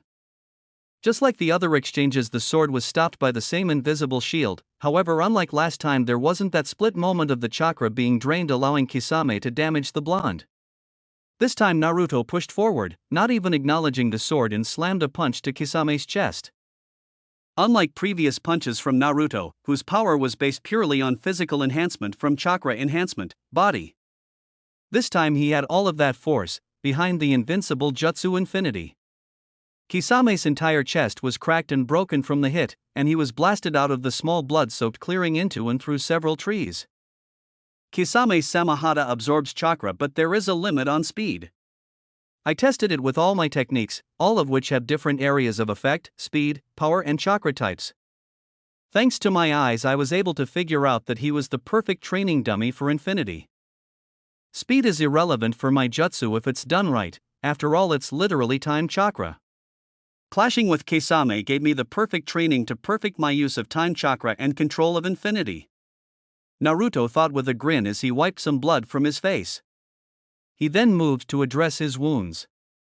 Steam began to rise from his body as he crudely healed all the wounds inflicted by Kisame. It was a partial mix of Tsunade and Kisame's methods of healing, however he did it in a bit of a different way. Unlike most medics whose top-level control allowed them to harness Yin chakra to heal, Naruto could go a step further. He combined Yin chakra and pure positive chakra together. Crude and inefficient at the moment since he was new to this, but it was healing him far more completely than he'd ever seen, since it was nearly twice as powerful as normal healing thanks to the positive chakra enhancing the Yin chakra. With time he bet he could do this perfectly and in mere moments. For now this was enough. I can use Infinity now, I can cover my body completely. Naruto thought with a satisfied smile. It takes a lot of focus to maintain, but this is a massive step forward, small torso-sized shield to my entire body. Naruto grinned as he looked to the west, the direction he sent the shark flying away. He felt a rumbling and sensed a metric ton of chakra being built up. Trees and stones were blasted into the air as something approached, destroying everything in its path. The air became humid, and trees were torn from the earth with thunderous rumbling. A massive blue shark of water blasted through the trees into the clearing at blinding speed. Instead of running or blocking, all Naruto did was hold his hand up in a single ram seal. A massive trench was ground into the earth in front and behind Naruto as the water shark impacted and blasted past him. The attack continued from one end of the clearing, through where it hit him, and to the other end, smashing and uprooting trees on the other end. After a few seconds the water stopped, the mist started to clear, and the ground was completely soaked. Kisame walked into the clearing with a serious frown on his face as he took in Naruto's completely unscathed appearance. That strange shield of chakra, how did I not break through it? Kisame couldn't help but ask as he walked closer. If Samahata could shave through it, then it shouldn't have held up. Naruto laughed. No, you've got it all wrong. My jutsu was being drained and weakened, not broken. I wasn't able to properly form it how it was supposed to be and needed practice getting it right. He explained while gesturing to the sword. Kisame instantly understood. You're a crazy kid, I'll give you that. He said with a savage grin, using my blade Samahata to train a jutsu was a first. You even managed to heal all those wonderful reminders. Yep. I don't want to get more blood on my clothes, you know? Naruto replied while looking down at the remains of his hoodie and shirt, covered in holes and blood. He didn't look too great despite all the wounds having been healed. I'll say this now, I can't lose to you. I've figured out how to perfectly hold my jutsu under your blade's assault and have become capable of fully utilizing it. Kisame flashed through the seals, we'll see about that. He shouted and manipulated all the water in the air and on the ground into a massive swirling vortex dozens of meters tall. Naruto stood in the epicenter of the incoming attack and watched it form with a bored expression. The vortex of water then tightened and collapsed on top of Naruto. The sheer weight of the water would pulverize stone, much less the highly pressurized nature of the attack. The earth shuddered under the weight of the jutsu, but instead of dispersing the water that was covering Naruto in a swirling violent bubble, Kisame spawned dozens of sharks that rushed to eat the submerged blonde. Like before, all of the attacks that came within a few inches of Naruto were halted in place, never reaching him. While the jutsu weren't affecting him, Naruto was actually getting a bit worried about the lack of air. With a ram seal, Naruto pushed the effective range of infinity from a few inches off him to its current maximum diameter of 1 meter, giving him a bubble of breathing room. Maintaining infinity within this range is very tough, something to work on if I have to protect someone else, mused Naruto as he held firm under Kisame's never-ending assault of water sharks and now water drills. After a few moments the attacks were slowing down, and Naruto felt it was time to get back to it. A single seal and he warped out of the death bubble and was right behind a huffing Kisame. The Sharkman had no chance to dodge a spinning kick to his head that sent him tumbling away. Unlike before where Naruto let him recover and return to the fight, he continued his assault, shooting forward and landing atop Kisame with a double leg drop, cratering the ground, getting a silent scream of agony from him. Kisame didn't let it stop him for long, throwing himself to the side and rapidly getting to his feet with his sword out in front to protect him. He looked to where Naruto was a moment ago and frowned. The blonde was gone. You're not super fast. Kisame flinched at Naruto's words coming from directly behind him. The boy was standing back to back with him without a care in the world. In fact, I would say that is your biggest weakness. Here, let me elaborate. Kisame couldn't move in time as felt his kidneys get blasted by a vicious punch. While he was sent flying, it was a kick to the chest, a kick to the back, 5 punches to his face and upper chest, a spinning kick to his chin, a double hammer arm to the top of his head. Blood flew into the air as Naruto mercilessly beat Kisame at his absolute top speed. Samahata was long since thrown away by Naruto, who continued his barrage while Kisame could only block and defend. He's faster than before. Kisame thought as his skull rattled under a kick. I can say he may even be stronger, but it's more than that. It's like the difference between a metal gauntlet and a large fist. Even if thrown by someone weaker, the metal would hurt more. Whatever his jutsu protecting him is, it's making his attacks far more dangerous and solid. Naruto punched Kisame, causing him to spin, but reached out to grab his arm to hold him in place, then followed up with a ruthless barrage of palms to the shark's stomach, each getting blood to vomit from Kisame's mouth. Not done there, Naruto let the last hit propel Kisame into the air while he pointed his pointer and middle finger at him, forming a swirling ball of bright red chakra. Chakra Enhancement Jutsu, Red. He said as the airborne Kisame was fully hit by the jutsu, sending him flying away. The forest in the direction he fired his jutsu was completely ruined. No trees, stones, boulders, or loose earth were left in its wake as the shockwave tore the very world asunder.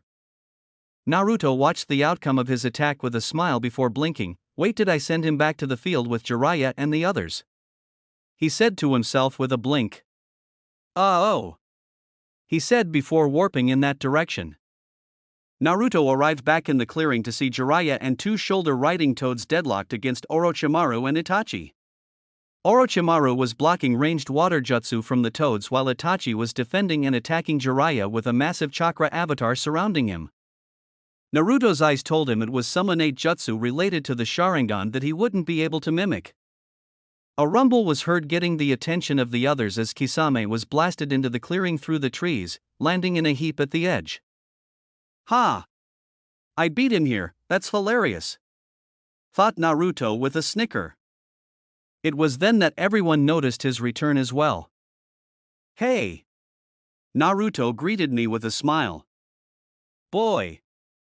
Get out of here, it's too dangerous for a youngin' like you, shouted the female toad on Jiraiya's shoulder. Now ma. He's clearly Jiraiya boy's student.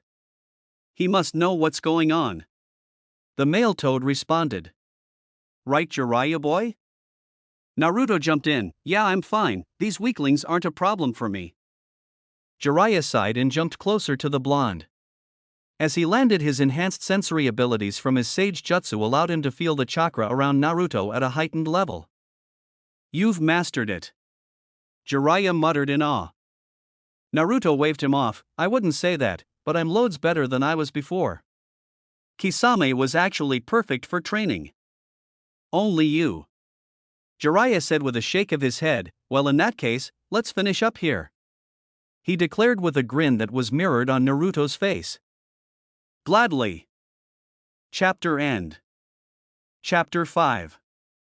The battlefield quieted down. The return of the monster of the hidden mist, Kisame Hashigaki and the rising star and wildcard, Naruto Uzumaki, shook things up. So all parties involved decided to regroup and figure out how to proceed. On the side of the Akatsuki, Itachi Uchiha exhaled as he released his chakra avatar and turned to his slowly rising partner. Even without his Sharingan, he would have been able to see the wounds covering his body. Itachi was certain that the factor that would decide this battle wasn't Jiraiya and his devastating sage jutsu, or the two sages atop his shoulders assisting him.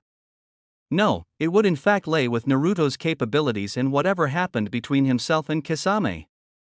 Whatever occurred in their battle resulted in one of the most dangerous men in the world being laid out and Naruto looking fine.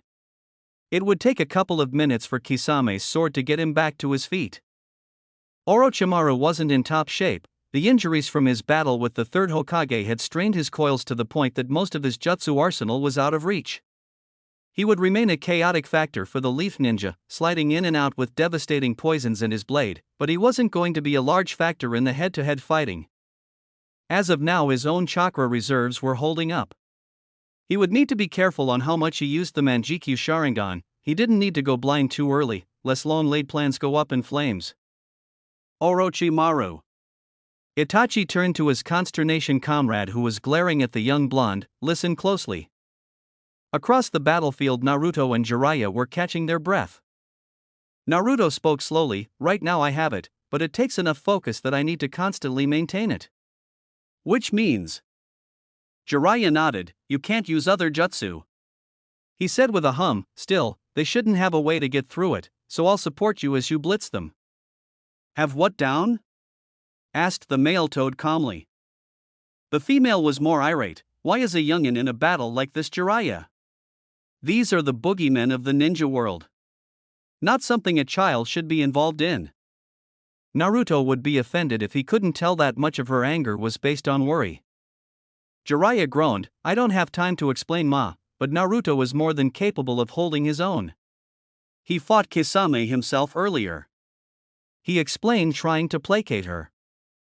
Ma's tongue shot out and whacked him in the head. He did what?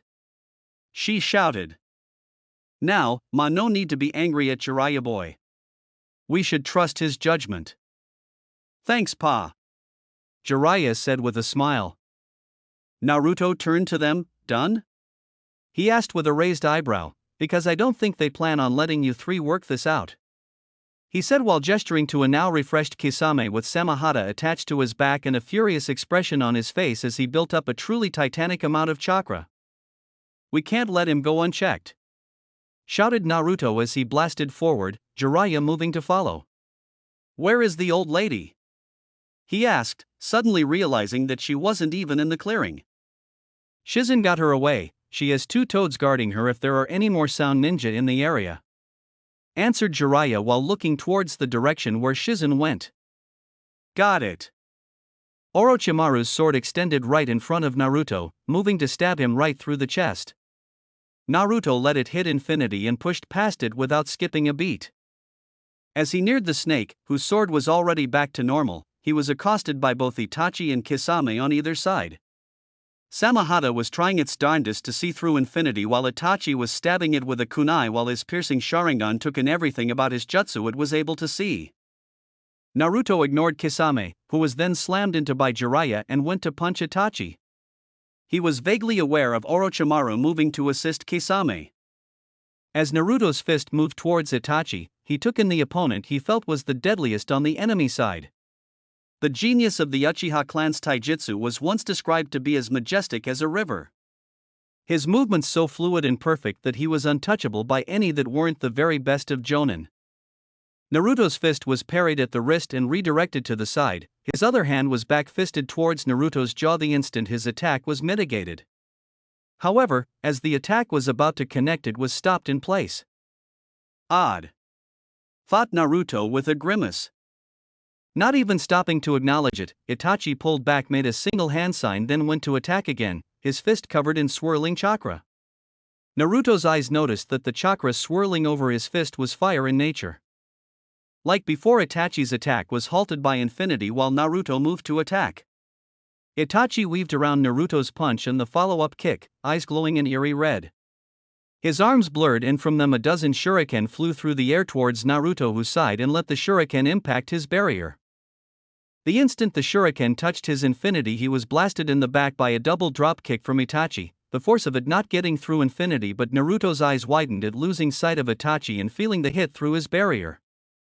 "I think," Naruto wondered as Itachi sped back away from him as he moved to re-engage. "Itachi may in fact be faster than me, he is certainly slippery. I'll have to be smart, my eyes won't lose him again." Itachi flashed through hand signs and in an instant released a roaring fire dragon that superheated the air around them so much that steam rose into the air from the small droplets left over from Kisame's jutsus. The massive fire dragon crossed the half-dozen meters between them, lighting and turning the grass beneath it to ash instantly. Naruto could tell that even a glancing blow from this jutsu would kill a normal ninja. He raised a single hand sign and let the fire dragon impact his infinity with a frown. As expected, the jutsu was halted in place and the parts of the jutsu that were too large and didn't come into contact with his infinity blew right past him, igniting the rest of the area on fire. Naruto closed his eyes and with a grimace weaved the 3 hand signs to warp to the other side of the clearing to get away from the epicenter of the jutsu. As soon as he landed from the warp, he was stabbed through the chest from behind by Orochimaru. Naruto coughed a glob of blood and turned to glare at the now smirking snake. "So it was a clone chasing Jiraiya. It did look odd to me, that nature chakra is strange," commented Naruto while glaring down at the sword emerging from his chest. Luckily, he wasn't hit anywhere vital, likely the goal was to be hit by the sword for the paralytic poison rather than to kill him. Itachi moved towards them slowly, eyes still glowing as he dissected Naruto. "Now Naruto, I believe I'll be taking those eyes," Orochimaru hissed with a gleeful look on his face. "Tell me, how does it feel to lose so spectacularly after feeling so confident?" Naruto grinned with a trail of blood falling from his mouth. "Oh, I'll be alright, I think I understand what Itachi was going for. This will be the last battle, it works," Naruto explained with a grin that didn't hide the fury in his eyes as he stared directly at Itachi. "So you've realized your weakness?" Itachi asked rhetorically. "I will admit I was wary of this strange barrier around you. But I believe I have 2 ways to overcome it. No jutsu is perfect, everything has a weakness, Naruto." The blonde merely rolled his eyes at Itachi, then looked over his shoulder to Orochimaru. "Thanks for the breather, I'm ready to get going again," he said with an easygoing smile. The snake glared, "What do you?" Itachi's mind and eyes worked in a flash and moved to rush forward with a frown. However, Naruto was too fast. With his neck muscles straining and his teeth clenched, Naruto closed both his fists and then quickly swiped them outward with his hands open. To the naked eye, no visible chakra was seen to explain what was happening. To Itachi, who with the Sharingan was able to see chakra, he was able to glimpse at the jutsu Naruto used and felt the hairs on his neck stand up. In the next instant, both Orochimaru and Itachi were sent flying in opposite directions as if they were being yanked by the strongest magnet in the world. Both were sent tumbling towards the edges of the clearing. While Naruto moved to heal himself, he was unable to remove the poison completely, but he wasn't in any danger of locking up anymore. Naruto looked down at his hands with a relieved smile. That was a gamble made on assumptions and theories in the heat of the moment. His math was done too quickly to be perfect, and he had never really done that before, but it was technically easier than his normal application of that jutsu. Blue was a strange jutsu. The deadliest application is through hyper-condensing negative chakra in a single point of space to create a negative space zone that reality will immediately rush to fill, thereby causing a condensing collapse of space like a miniaturized black hole. However, at its base level, it is influencing space through vectors. With my warp jutsu, I can remove the space between two things, myself and another point in space. Something so difficult it takes me hand signs to do. At an easier level of this jutsu, I can move things through space by using the initial target as point 1 and removing the distance between another point or myself as point 2. Naruto grinned at the slowly rising Uchiha and snake. I can essentially move them through space, not really offensive unless I smash them into something. But it is really disorientating. The six eyes flared menacingly. Naruto pointed his open hand towards Itachi, then pulled it back and clenched his fist, pulling Itachi off his feet back to him at high speeds. Itachi pulled up his guard and absorbed Naruto's downward fist that distorted the air around them. The Uchiha grimaced and Naruto grinned ferally, feeling the cracking of bones. Orochimaru made himself known once again and his sword was stopped by a now reactivated infinity, and was then punched into the ground, causing Orochimaru to immediately vomit a new body that was coughing blood. Naruto went to stomp his skull in but noticed Itachi returning with bright flaming orange chakra swirling around him and jumped away. Something is off about that chakra, it's the same as that avatar from before, Naruto thought warily. Naruto moved his arm to stop the incoming attack from Itachi with a frown. The instant Itachi's fist came into contact with infinity, there was a moment before his fist broke through, impacting against Naruto's forearm block. The chakra of the Yata mirror, my second method, Naruto, Itachi said with his Manjikyu Sharingan blazing red. Naruto pointed a palm at Itachi, blasting him off his feet. I see, earlier he managed to take advantage of my inexperience with infinity and attack right after I blocked something and was focusing on that while the opposite side was subconsciously weakened. Now this Yata mirror chakra, something from that avatar he can coat his hands in. It seems to somehow possess the amazing ability to nullify any type of chakra that it comes into contact with. Naruto felt a bead of sweat fall down his forehead before he smirked. But like me with infinity, he can use the chakra or his regular jutsu, not both, and unlike infinity, his is much more obvious when he's using it. Naruto got into a stance and dissected Itachi with his six eyes. Itachi on the other end of the clearing was taking slow breaths while reigniting the orange chakra of the Yata mirror. Neither of them acknowledged Orochimaru slithering away. Jiraiya stomped on the ground and made a snake hand sign, causing a large wall of solid stone to rise from the earth to block the tidal wave of water. He jumped to the top of the wall to see Kisame blasting across the water, sword in hand with a menacing smile. He's relentless, shouted Ma in disbelief. Jiraiya just got done pounding him into the ground. Jiraiya weaved two hand signs and the ground beneath the water exploded with so much force all the water was blasted into the air and over the forest, creating a mock downpour for a few moments. Not breaking a sweat, Jiraiya weaved four more and extended both palms towards a falling Kisame. From his hands, two bright blue bolts of lightning cut through the air towards the shark. Kisame managed to slap one with Samahata but took the other, causing him to scream in pain. Samahata was working overtime to convert the chakra into healing energy, but the chakra being used by Jiraiya was slowing the sword down. Right as he reoriented himself from the shock, Kisame looked up to see a massive Rasengan coming down on him. It took every ounce of willpower and strength to jump and speed out of range. Even then, the explosion of force from the jutsu hitting the ground took him off his feet, sending him flying into a tree, uprooting it. Jiraiya noticed Kisame was sent into the forest and sighed. His blade is very slow to convert sage chakra into usable energy to heal him. Pa rubbed his goatee. I'm shocked he can do that much. Suppose whoever made that sword really knew their way around sealing jutsu and chakra mechanics. We need to go back up Naruto. He's fighting those two on his own, can't you sense it? Shouted Ma worriedly. Orochimaru isn't in top condition, so he's more of an annoyance right now. Itachi and Kisame are the problems. Jiraiya said seriously. Ma, Pa, can you sense Tsunade? She must be out of range for me. Pa hummed. You need to come finish your training, Jiraiya boy. She's 400 meters east, with Shizune girl and those troublesome twins. Good. I was worried about leaving them on their own. 3 massive water drills blasted into the air, cutting through the distance towards Jiraiya. He didn't recognize the exact jutsu being used, but the pressure and density would rend metal effortlessly. Needless to say, he should probably do something about those. Jiraiya of the Sannin, the sage from the mountains, the wandering toad, the super pervert from the leaf. Many names, many legends. Strangely, it was rarely his power jutsu that got him his accolades. The Battle of the Sannin versus Hanzo of the Salamanders was where he and his teammates attained their titles, and shortly after was dubbed S-Class by the world. But it was on his battles won, never on some unwinnable jutsu. He wasn't Minato with 2 perfect jutsu making him fearless across the world, or the third who knew practically everything. No. Jiraiya of the Sannin's power came from his experience in battle and his lack of care in being flashy. Despite his personality, when it was time to work, he was focused and got the job done. As the 3 water drills descended onto Jiraiya, he waited to the last moment before rocketing off the rock wall he was standing on and closing distance to Kisame, who was already focusing chakra for the next jutsu.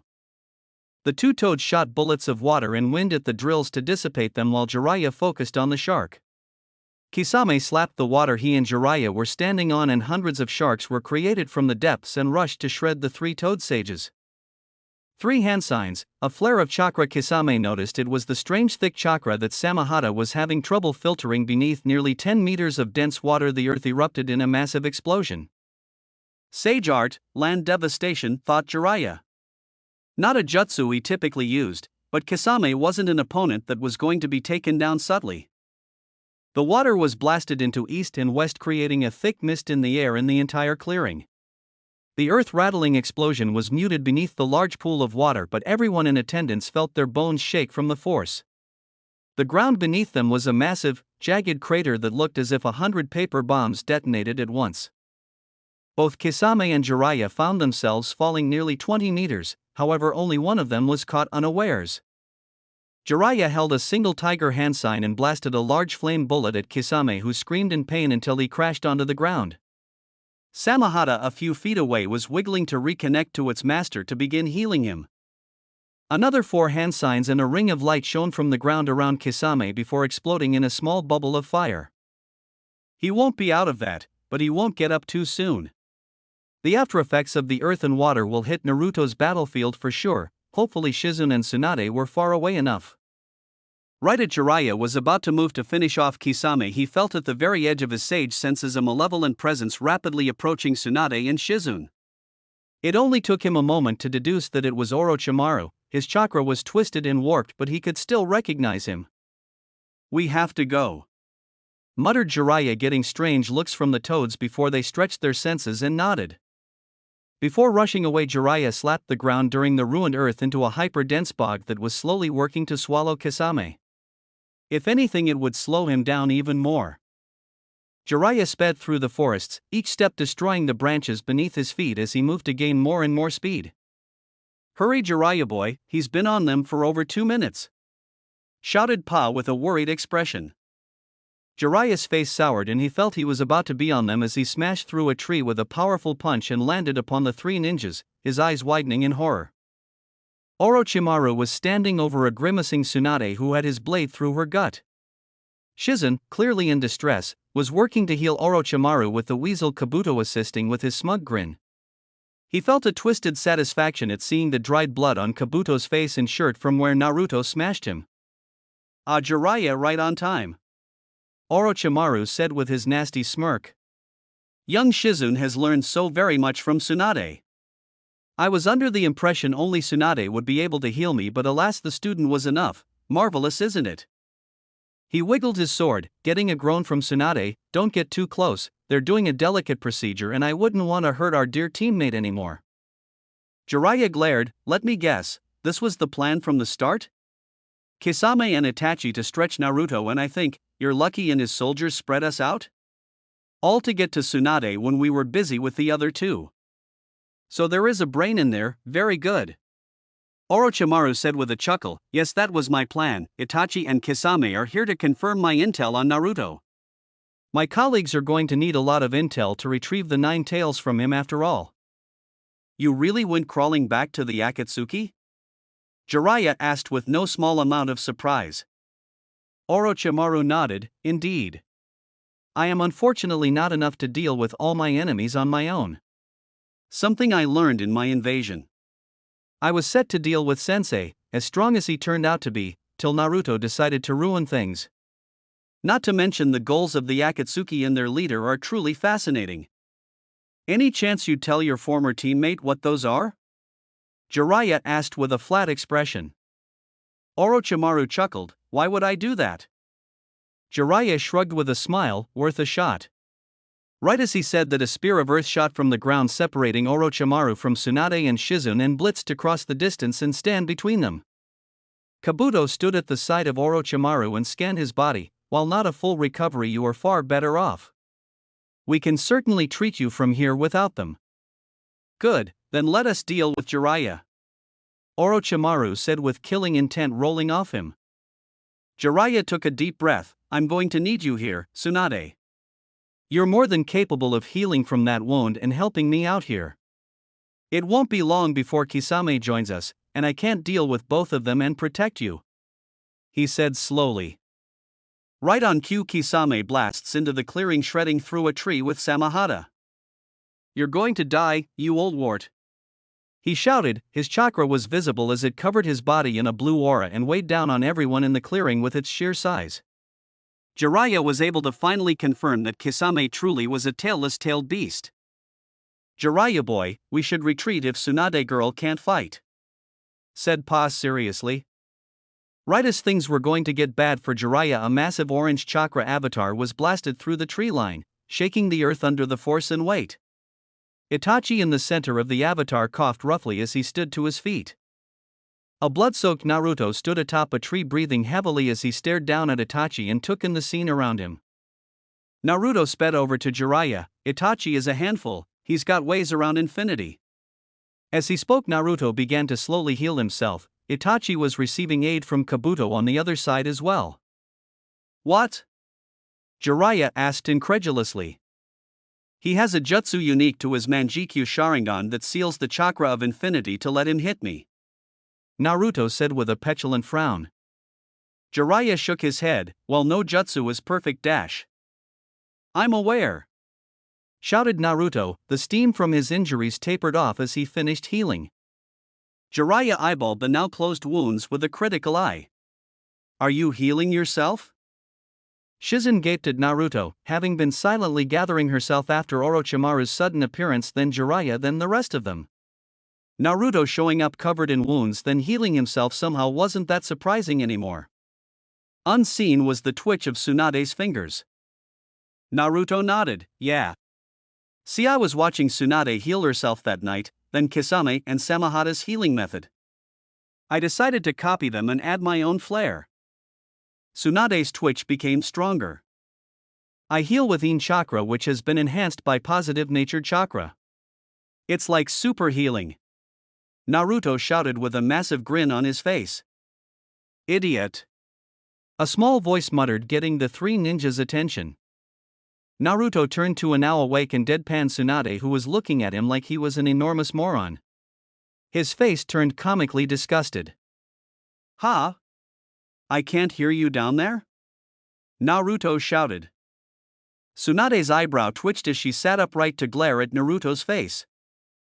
You're an idiot for using that combination of chakra to heal yourself, Tsunade explained haughtily.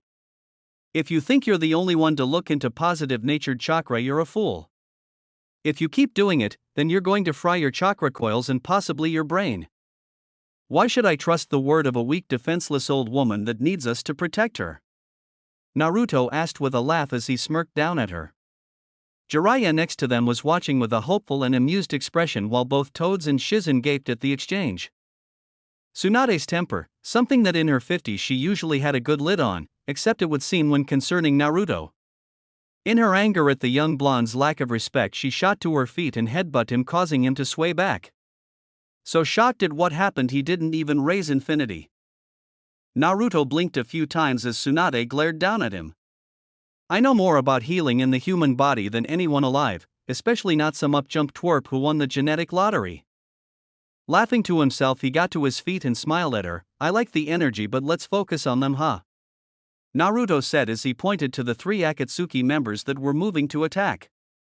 Kisame roared and blasted a massive tidal wave in their direction. Shizun's small gasp was ignored as Naruto and Jiraiya tilted their heads to figure out the best course to deal with the incoming attack. The massive wave of water loomed over them, easily 15 meters tall. The force and size of the jutsu would easily be considered A rank.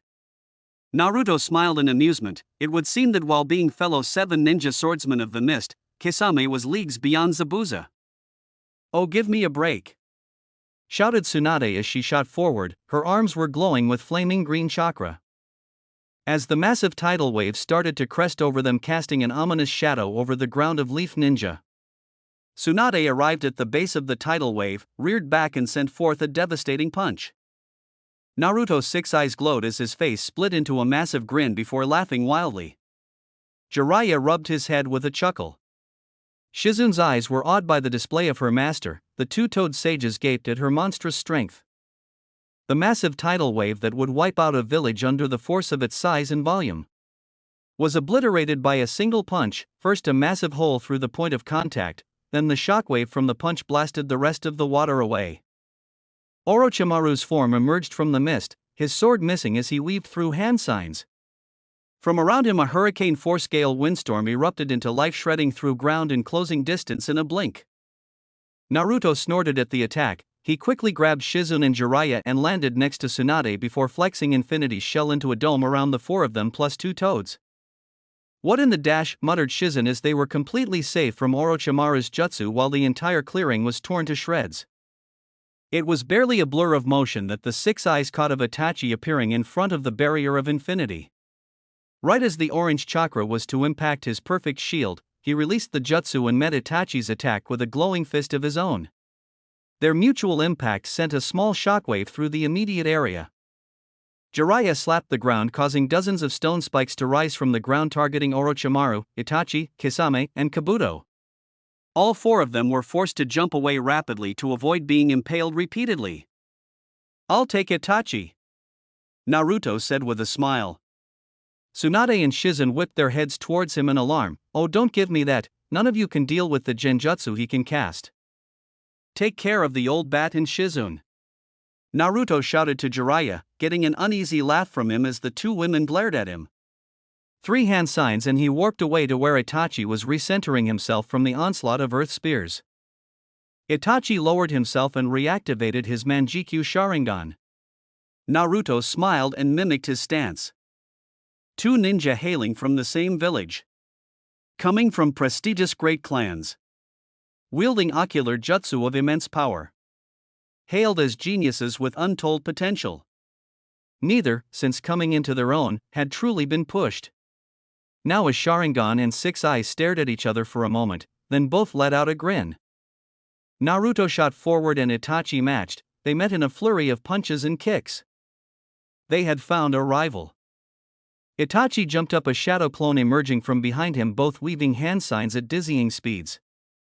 Naruto's eyes deciphered that it was a combo of wind and fire coming. 2 streams of the respective element shot from Itachi in his clone's mouth. The streams swirled and combined into a white-hot beam of fire that superheated the environment. Naruto activated Infinity and let the attack dissipate with a sigh. Itachi blurred behind him at the exact opposite end of where the jutsu impacted and went to stab it with a kunai. Naruto knew, unfortunately from experience, that the kunai would be able to break through. Right as the kunai touched the barrier, he released it and spun around with a Rasengan in hand. Itachi couldn't avoid the spiraling sphere, and the swirling blue chakra attack smashed into his chest. Naruto smirked and jumped straight into the air as the Rasengan destroyed the clone and the real Itachi smashed into the ground where he was standing. Itachi was forced to block a punch and parry a kick, then counter-punched Naruto, who swayed around the hit. Naruto jumped back while flicking his hand towards Itachi, who encased himself in his chakra avatar to take the hit from blue. As soon as the avatar appeared, Naruto smirked and concentrated on forming a dense red. Itachi had his Susanoo raise his second sacred treasure Totsuka blade and swiped it down towards Naruto. Naruto's forehead dripped with sweat as he charged a fist-sized red and shot it towards the avatar, hoping that like last time it would be enough. The shockwave from the jutsu impacted against the ethereal blade, dissipating it and smashing into the chest of the avatar. Itachi roared and increased the armor of his guardian and held his ground. As the shockwave hit the Susanoo, Naruto moved to get to its flank and create a truly massive Rasengan. Easily double the size of Naruto himself and smash it into the unprotected and unfocused side of the massive orange chakra avatar. Unlike red, which was like a straight line of pure force, the impact of a Rasengan was like a bomb and a drill combined together. One of this size detonating was enough for the entire side of the Susanoo to crack and shatter open, while everything in over 100 meters was blasted away and the ground trembled under them. Itachi's eyes bled from the effort as he spun to Naruto, who managed to break into his perfect invincible defense. Something that should be impossible. Naruto didn't stop by breaking in, pulled Itachi towards him with a gesture, then smashed him in the face with a devastating left. Itachi's brain rattled as he suffered from the attack. Then, rivals don't just push someone to get stronger. Rivals can also be an inspiration. Itachi's mind cleared and the concussion left him in a second as he grabbed Naruto, spun him and threw him away. Steam rose from his body and his glassy eyes resharpened. Having seen it several times, is it any question that the genius Itachi? Naruto wiped blood from his mouth and grinned. "You bastard, you copied my healing," he said with a laugh. Renewing the two shots back at one another, Naruto flicked his finger and Itachi was forced to jump from where a sinister spiraling sphere impacted the ground. Naruto jumped to meet him and punched him right in the kidney. Itachi responded by grabbing the fist and slamming a knee into Naruto's face, sending them both plummeting to the ground. Unlike Naruto, who preferred fighting alone, Tsunade, Jiraiya, and Shizen stayed in the clearing together. "Sharky is mine," Jiraiya said before stomping on the ground, causing dozens of stone fists to fly at Kisame, who gleefully smashed them one by one with his sword. "Orochimaru regurgitated his sword and moved to kill Tsunade." Said woman just looked at him blankly. The swipe of the poison blade was ducked under, then grabbed by her. She didn't even flinch at the poison or the blood as she pulled Orochimaru closer. With immense reluctance, Orochimaru let go of his prized sword. Tsunade chucked then with all her power threw the sword towards the horizon. She then kicked off the ground to close distance with the snake. Orochimaru hissed as he moved to meet her hand to hand. While Orochimaru has been an active combatant while Tsunade has retired. Orochimaru slithered around Tsunade's opening combo and moved to counter with a knife hand to her throat. Tsunade grabbed his wrist, then hammered and fisted him into the earth, causing the ground to shake from the force. Tsunade was regarded as a goddess of the fist, and time had not dulled her edge. Orochimaru coughed blood as he was smashed by 3 punches. She kneed him in the gut, then kicked him away. The snake instantly regurgitated himself to heal some of his shattered bones. He was running low on snake shells to heal himself, so he would need to let the others know it was a mission accomplished. Turning to the side, he noticed that Kisame was sandsword and just took a Rasengan to the stomach.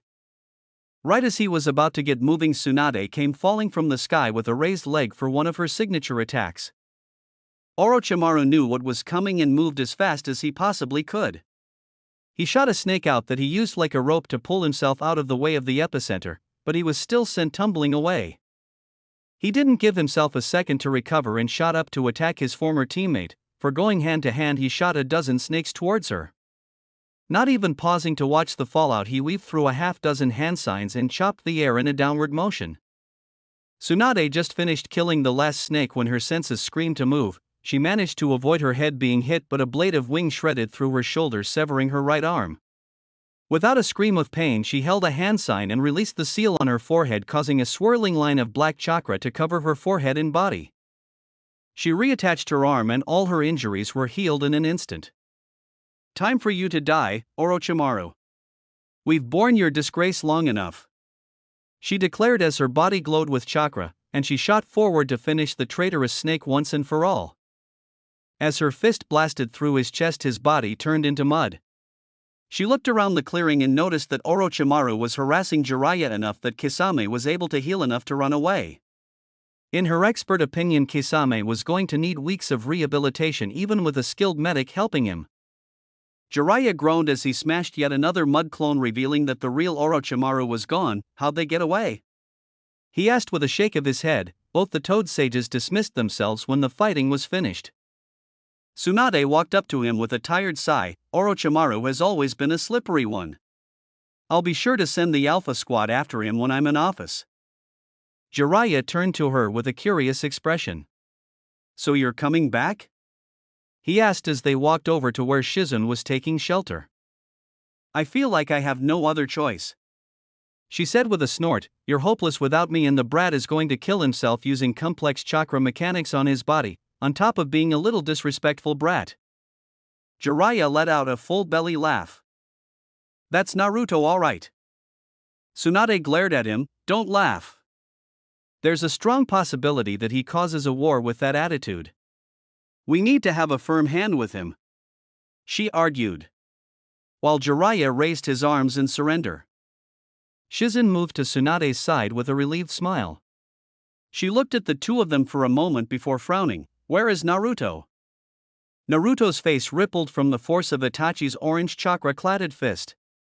He responded with a kick to Itachi's knee that destabilized his stance, allowing for Naruto to grab Itachi's arm, then spin and throw him away.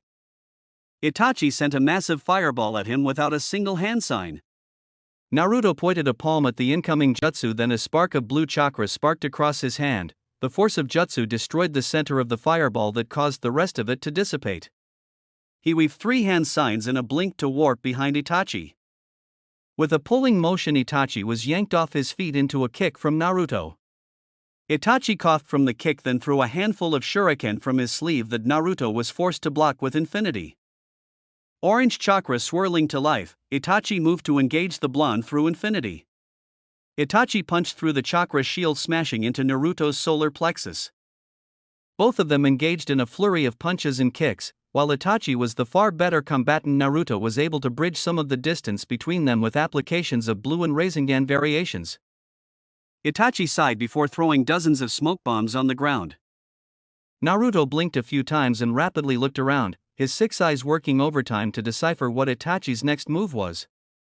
He readied himself to summon a red if the avatar was about to return in full glory. After a fully 2 minutes, Naruto stood up with a frown. "What the, did he fucking run?" Naruto shouted in disbelief. "No. They accomplished their mission," came the shout of Jiraiya in the distance as he and the two women walked into the ruined clearing. Naruto popped up in front of them from a warp. "Well, I guess all that's left is to knock the old bat out and drag her home. Shizune, you can walk if you behave." "Behave?" Shizune muttered as she glared at him, while Tsunade rolled her eyes.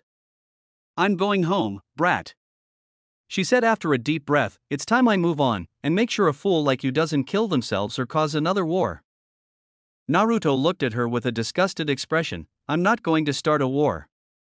"You will if you keep with your fundamental irreverence to everyone around you. I respect plenty of people. If you say Jiraiya, I'm going to throw up." "Hey!" As the curtain closed on what will be known as the Battle of Tanzuka Hills, several people, hidden under seals and hidden jutsu, made their way home to report to their superiors.